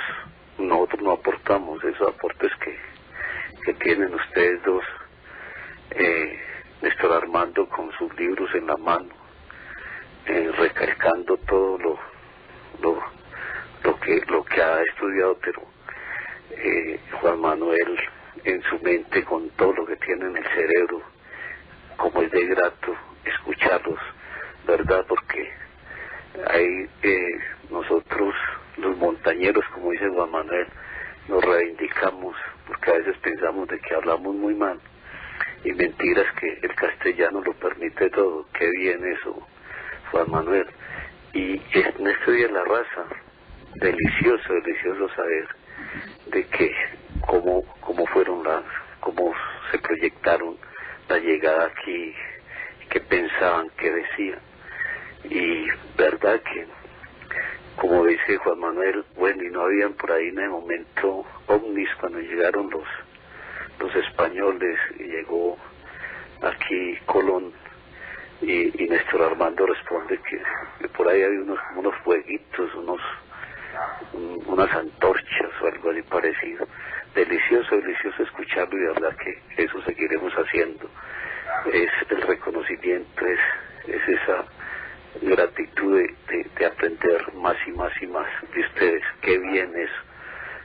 Ese es mi aporte, y que no es ningún aporte, y te agradezco por escucharnos. Es muy difícil entrar aquí porque no sé qué pasa, pero lo seguiremos haciendo cada mes o cada que se pueda. Muy buenos días, y a todos los oyentes, hasta luego. Para usted muchas gracias, don Etelberto, y un placer. Que esté muy bien. Saludemos a Juan, que nos está llamando desde Cartago Valle. Juan, bienvenido. Sí, buenos días, ¿cómo están? Muy bien, Gracias. ¿usted cómo está? Profesores, viéndolos hace como más de un mes desde por acá de Cartago. Qué bueno. Muchas gracias y bienvenido. Felicitarlos. Y Muchas pues, gracias. mi comentario era, parece pues que el mestizaje en realidad fue totalmente racial, no fue nada cultural. Y pues muchas veces la gente dice que los españoles nos invadieron y eso. Es que yo creo que es que nosotros somos los que invadieron, nosotros somos los españoles. Nosotros, pues, Somos descendientes de ellos, sí, eso no hay duda. sí, yo creo que, pues, a la vez pasada que están hablando de los apellidos, mencionaron, por ejemplo, apellidos indígenas. Yo de indígenas no sé nada. No, sí, oiga, Es más, es yo que, creo que, es que mire, yo que me muevo en la zona indígena, sí, eso, la riqueza de eso es impresionante. sí, claro, Porque no la son otras conocemos. culturas. Sí, eso no hay duda. Y pues quisiera ver que si pudiera mencionar algunos apellidos y si todavía existen y si hay familias que los tengan. Además, pues también decir pues eso de que la raza española pues está en nosotros y todo lo que nosotros hasta de pronto los indígenas que yo sepa, la papita y esas cosas, pero hasta la teja pues es español. No, Bien, acuérdese que nosotros le aportamos a Europa el maíz, le aportamos el tomate, el aguacate, chocolate, el tabaco. Lo principal. Pero entonces ustedes consideran que somos indígenas. Pues Tenemos, eso creyeron porque llegaron, pues precisamente imaginen que el término indio es porque creyeron que habían llegado a la India. A la India. Aquí la palabra indio no existe en ninguna lengua indígena. Y eso no, es más, Indio es el gentilicio de los nacidos en la India. Que les decimos hindúes, pero resulta que hay una equivocación, porque hindú es el que practica el hinduismo. El gentilicio es indio. Y nosotros... sí, incluso creo que la palabra indigente viene de indígena. No. Pero tal vez de manera peyorativa, tal vez se le cuelga un poco. claro. Es el que no tiene dignidad, hombre. Ese es el... Sí. Sí. Y entonces, Juan... Bueno, un saludo para todos los búhos. Y pues ahí disculpan a los que no comparten pues mi forma de ver las cosas. No hay problema, hombre, absolutamente. De eso se trata, que este sea un foro en el que cada quien exponga su punto de vista libremente. Respetamos desde que se haga dentro de un marco, digamos, de respeto y consideración. Es decir, es que yo no admiro a los españoles, yo admiro al americano. Sin insultar y sin ofender. No hay ningún problema de expresar ideas, hombre, de discrepar y de no estar de acuerdo. De eso se trata, hombre. Juan, muchísimas gracias. Bueno, pues. Muy que amable. esté muy bien. María Gladys nos está llamando desde aquí, desde Medellín. ¿De qué parte de Medellín nos está llamando María Gladys? De Laureles. Bienvenida, ¿cómo le va? Bien. Bueno, profesores, tomé el programa como a la mitad. No sé si han hecho este comentario, pero hay una mujer que hizo un estudio muy especial de la conquista y decía que los conquistados fueron ellos, que no recuerdo el nombre en este momento, que es cierto. Ellos se llevaron las ansias de libertad de nosotros y los maestros, los profesores y los monjes enseñaron a las generaciones siguientes para que ellos fueran libres, porque venían de esta sistema monárquico subyugante, y entonces ellos fueron los que vieron aquí la libertad, esta cultura tan hermosa que teníamos nosotros y que la demoraron mucho en implantarla ya, pero eso fue lo que les dio otra visión y unas ansias de libertad. Eso es rigurosamente cierto. Y piense usted en el arte, piense usted por ejemplo en la música, la transformación que hicieron los afroindoamericanos de las músicas europeas acartonadas y metidas dentro de unos esquemas muy rígidos, ¿no? Del solfeo y de todo eso que ellos habían inventado allá. Aquí se liberaron de todas esas amarras y produjeron la revolución musical más impresionante del mundo, ¿sí? La música que se produjo aquí en América, pues ya colonizaba a todo el mundo. Fíjese usted, por ejemplo, el tango, la semana pasada declarado Patrimonio Inmaterial de la Humanidad, y es una música de negros. Se inició con los bailes de los negros en la guerra de la Triple Alianza. Fíjese usted en Cuba, por ejemplo, el fenómeno de Cuba es lo más impresionante que hay, a todo lo que dio origen. De manera que sí, eso es cierto. Lo que ellos enriquecieron. Y esta espontaneidad. Sí, todo. La espontaneidad, la felicidad, ritmo? la nobleza que tenían esos indios, se llevaron el goce, otra alimentación. O sea, Claro. todo, ellos fueron hay una contracultura, ellos antes implantaron, se llevaron muchísimo más que el oro, Sí, señor. que era lo que teníamos nosotros acá. Eso es correcto. Los conquistados fueron ellos. Sí, señora. Tiene toda la razón. María Bueno, Gladys. los felicito, una noche maravillosa escuchándolos, que Dios los siga asistiendo en sabiduría. Muy amable, muchas A usted gracias. muchísimas gracias, María Gladys. Nos está llamando... Don Bernardo Ramón, desde aquí en Medellín. Aló. Sí, Buenos Bernardo días. Ramón, adelante. Caballeros, ¿cómo están? Bien. Muy bien, ¿de qué parte de Medellín nos llama? Del poblado. Bienvenido. Hombre, varias cositas para comentar. Primero, muy feliz para comunicarme con ustedes. Los escucho desde Noche Buenos Días. Y pues ustedes llevan un espacio muy grande para todas las personas que vivimos en la noche. Muchísimas gracias. Una pregunta es, la cancioncita que ustedes tienen al inicio del programa, ¿de quién es? Eso se llama Menina Moca, o Menina Moza, pues, en portugués, Menina Moza. Pues se escribe Menina Moca, y es de un saxofonista norteamericano o estadounidense, con varios brasileños, que él se llama Stan Getz. Stan Getz. Y lo hace con Correcto. Antonio Carlos Jobim, João Gilberto, Luis Bonfá, Astrud Gilberto. Es un tema de por ahí de los años 70, es un tema viejo. Muy bueno, y la otra parte que quería decir es que más de recordar el 12 de octubre como el Día del Descubrimiento de América, deberíamos recalcar en el 11 de octubre como el último día de la libertad de América. Una buena idea. Qué bien. Sí, señor. Muy interesante. Quedó todo y pues por fin yo animé a llamarlos y que sigan acompañando nuestra noche. Muchas gracias. Muchas gracias a usted. Vuelva a llamarnos. Bueno, Esta es su casa. gracias.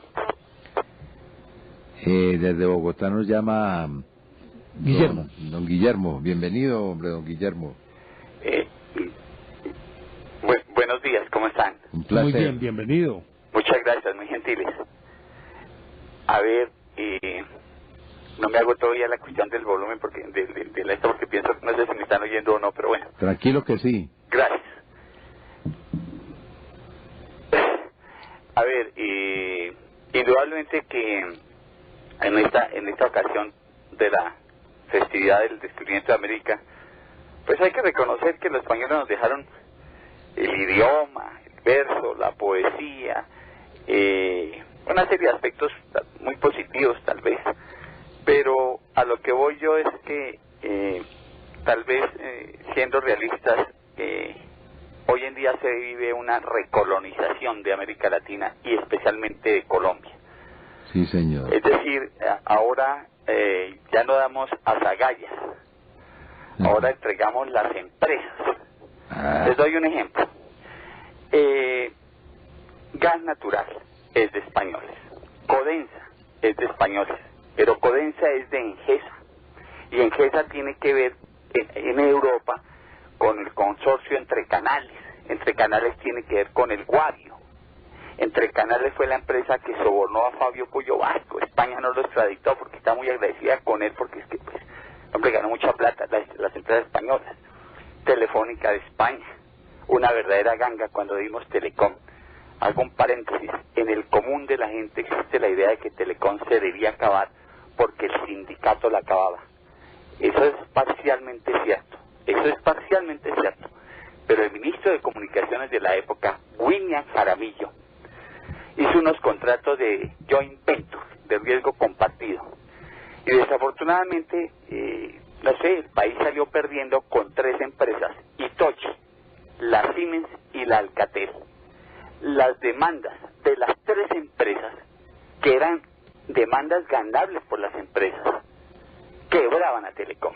Es decir, a Telecom se le confavoró una serie de factores, una carga prestacional alta, hay que reconocerlo, pero lo más gravoso fueron los contratos que indudablemente llevaban a Telecom a la quiebra. Es decir, eso de que Telecom acabó estrictamente el sindicato es una verdad a medias. Banco Ganadero, ya el Banco Ganadero ahora es el Banco Bilbao Vizcaya argentino, como se dice, el WA, Mafre, la compañía aseguradora, Repsol, los medios de comunicaciones, Prisa y Planeta. Yo no me opongo a que vengan los extranjeros, bienvenidos, pero que vengan y nos saquen del subdesarrollo. Uno nace y es tercermundista y se muere y es tercermundista y la generación de uno va a ser tercermundista. No, bienvenidos los que nos saquen del atraso, nos den tecnología, pero no esas empresas que vienen y compran una empresa nacional en 100 pesos y a los 4 meses le están sacando 500. Ahí me parece que en ese sentido el país debe ser un poquito más defensor de lo suyo. Y déjenme les hago un paréntesis, y no lo digo por una falsa cepillería. Ustedes defienden y quieren EPM. Y me parece razonable. Fue la mejor empresa de servicios públicos de América Latina hace unos años, no sé si lo sigue haciendo. Ustedes defienden de manera admirable sus empresas. Y son muy buenas. Y aquí lo contrario. Aquí estamos estos días, se está cocinando la privatización de la ETB.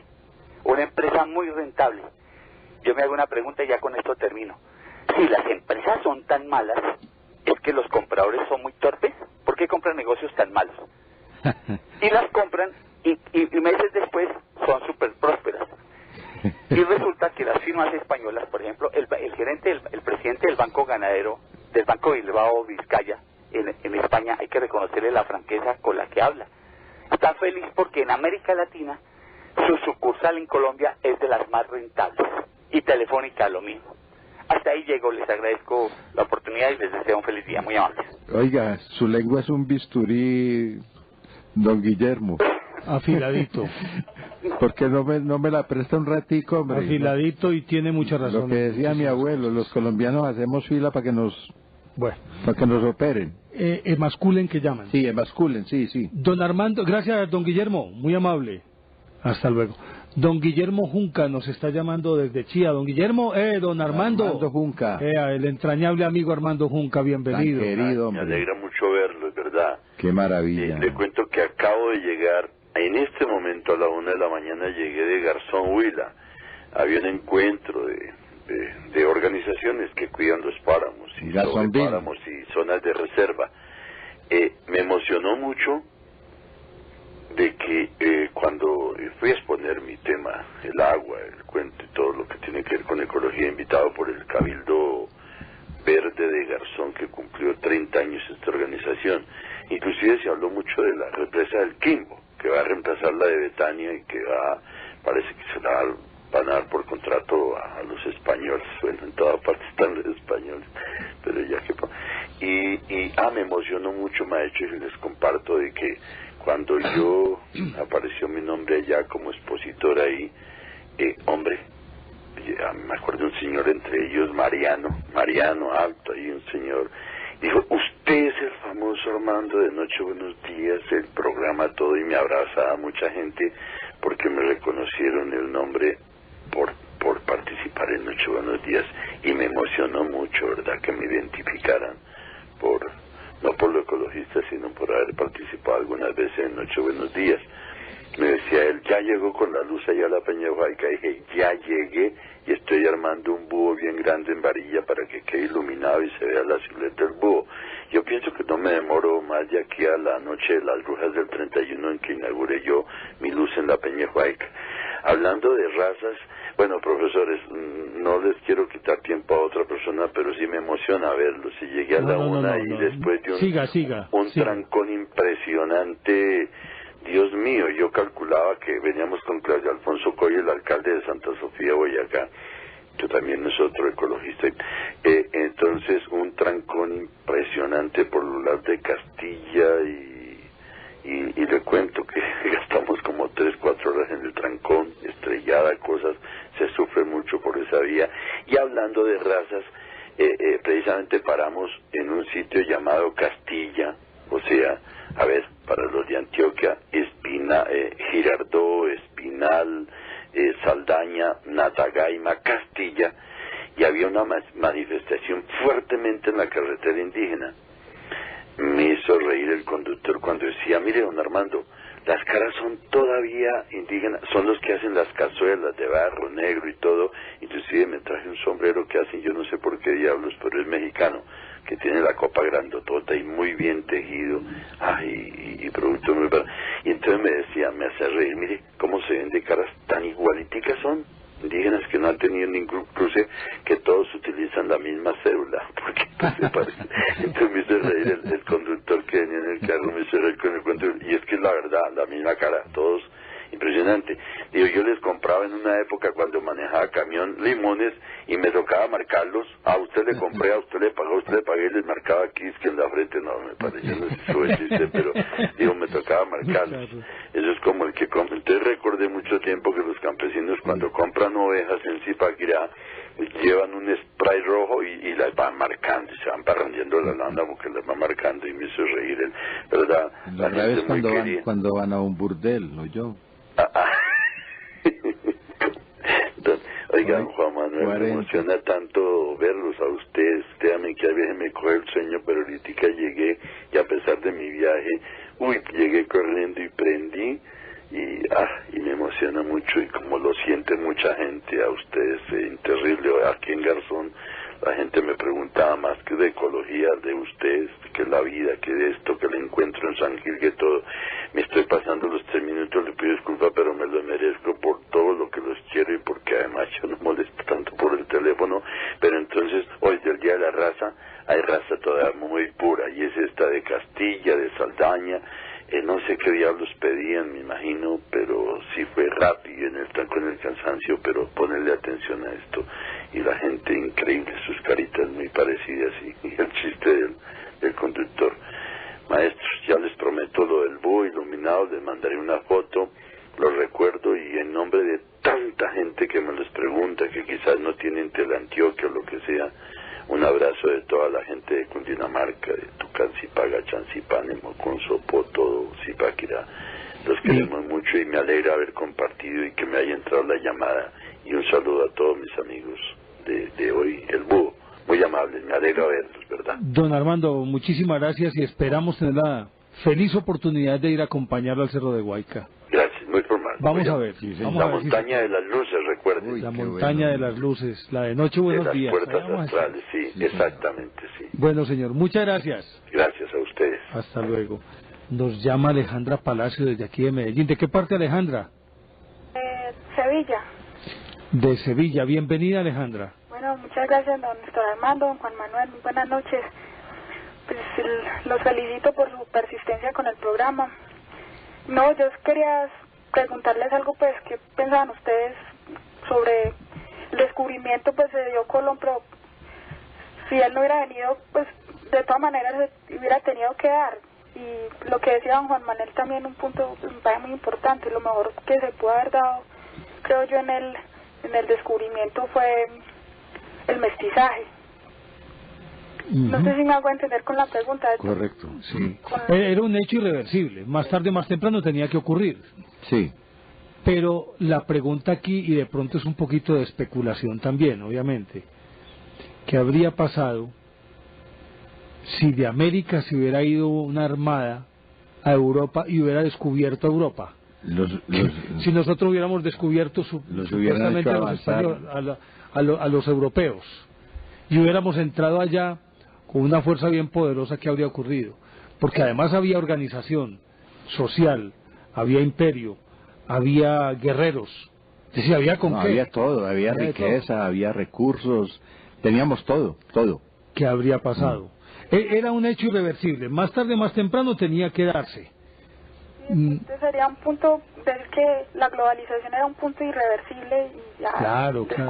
No, pero es que antes de Colón vinieron aquí, eso es una teoría que de pronto debíamos sustentarla también. Sí, pero yo creo que el hecho de Colón fue como que se dio a conocer ya el continente para el resto de Europa. Ya todos sabemos que los nuevos que los descubrieron fueron los nativos que ya estaban viviendo acá. Ajá. Sí, señora. Y vinieron vikingos, y melanesios, y polinesios. Sí, hay muchas lapones. Los chinos también estuvieron chinos. Aquí. Antes de Colón vino mucha gente. Lo que pasa es que no llegaron a armar escándalo allá que nos habían descubierto, que es la diferencia. Pero un hecho irreversible. Tal vez un poco más tarde y en circunstancias diferentes, yo creo que la cosa hubiera sido a otro precio. Con los incas en un mejor momento porque venían en decadencia, y con los aztecas también como Moctezuma que estaban en decadencia.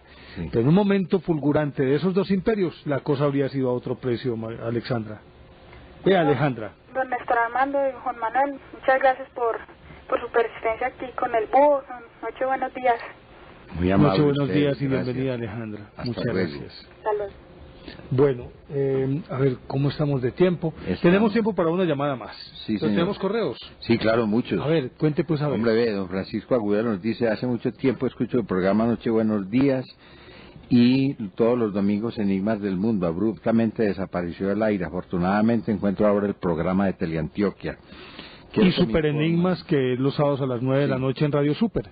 Obtener el teléfono de alguno de los dos para plantearles algunas inquietudes. Por ejemplo, ¿dónde puede uno informarse sobre los temas que pasaba el señor Néstor en Enigmas del Mundo? Hay libros escritos a los cuales puedo acceder, y también informarme sobre los posibles encuentros que ustedes harán en lo sucesivo. Gracias, por de todos modos, siempre será bienvenida. Sé que son personas muy ocupadas, les presento antemano. Soy hombre de 63 años, jubilado y viuda hace un año. Bueno, con 3 hijos ya formados. Pues, don Francisco Agudelo, trataremos de comunicarnos con usted telefónicamente más adelante. Muchísimas gracias. Muchas gracias, don Pablo. Saludemos a Jaime Andrés, que nos está llamando desde Barranquilla. Jaime Andrés. Buenos días, ¿cómo están? Muy bien, bienvenido. Bueno. Bien, gracias a Dios.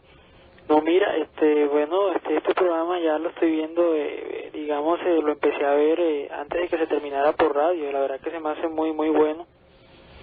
Y quería obviamente felicitarlos a ustedes y decirles que, bueno, hace un tiempo, llamó mucha gente criticando el programa porque hablaban como que de la guerra y eso.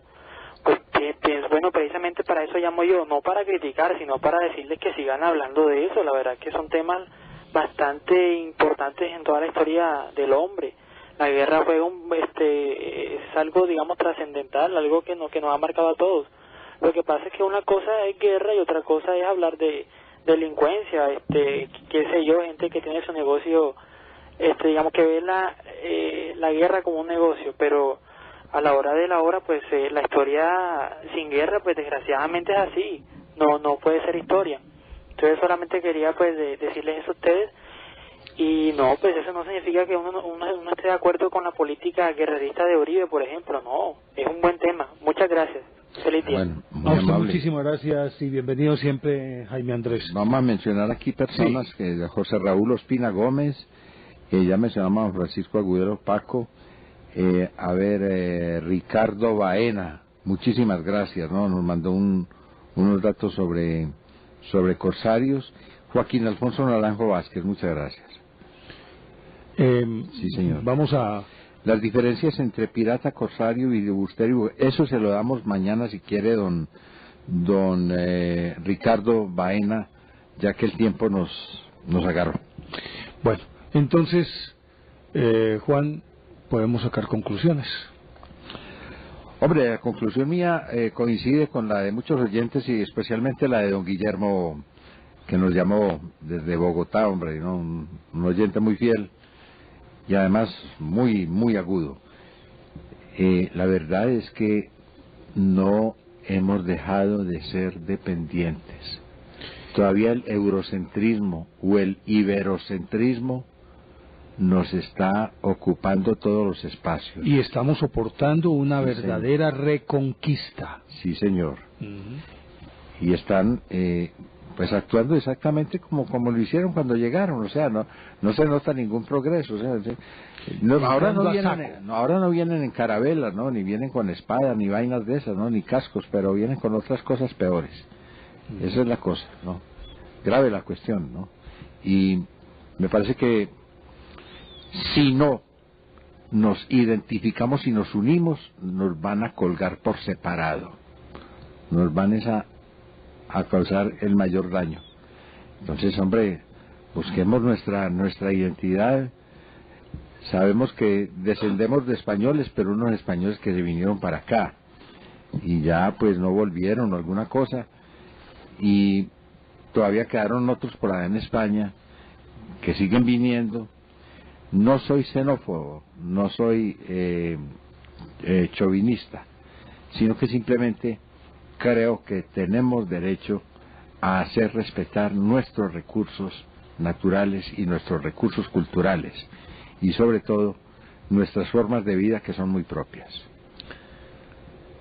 Yo creo que el que se siga dando un intercambio económico, cultural, social, ético, moral, religioso, 500 años después, aunque en aquella época pues todo haya sido impuesto, ya ahora existe una mayor capacidad de raciocinio por parte de quienes vivimos aquí en las Américas, y hasta ahí está muy bien. El problema es cuando se sigue pensando que esta es una tierra por colonizar y que se puede tomar por asalto. Como decía Juan, no han llegado en carabelas, llegan en jets privados, y lo peor de todo, sin ningún sentido de pertenencia, sino exactamente como hace 500 años, a tomar lo que puedan y a llevárselo.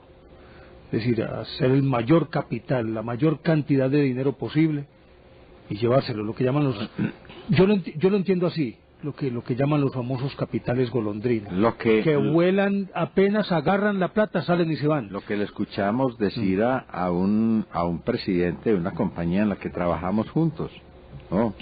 A nosotros lo que nos interesa es la plata, ¿no? La plata, eso es, para eso son las empresas, ¿no? Esto no somos de beneficencia, de ninguna manera, ¿no? Entonces, hombre, cuando vienen a invertir aquí, pero también una inversión social, cuando vienen pensando en que el pueblo, en que la gente tiene derecho a progresar, es muy diferente.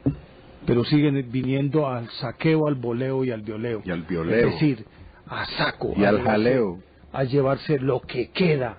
Y de una manera cínica, abierta y tristemente permisiva, con una actitud tristemente permisiva por parte de nosotros, de todos los colombianos.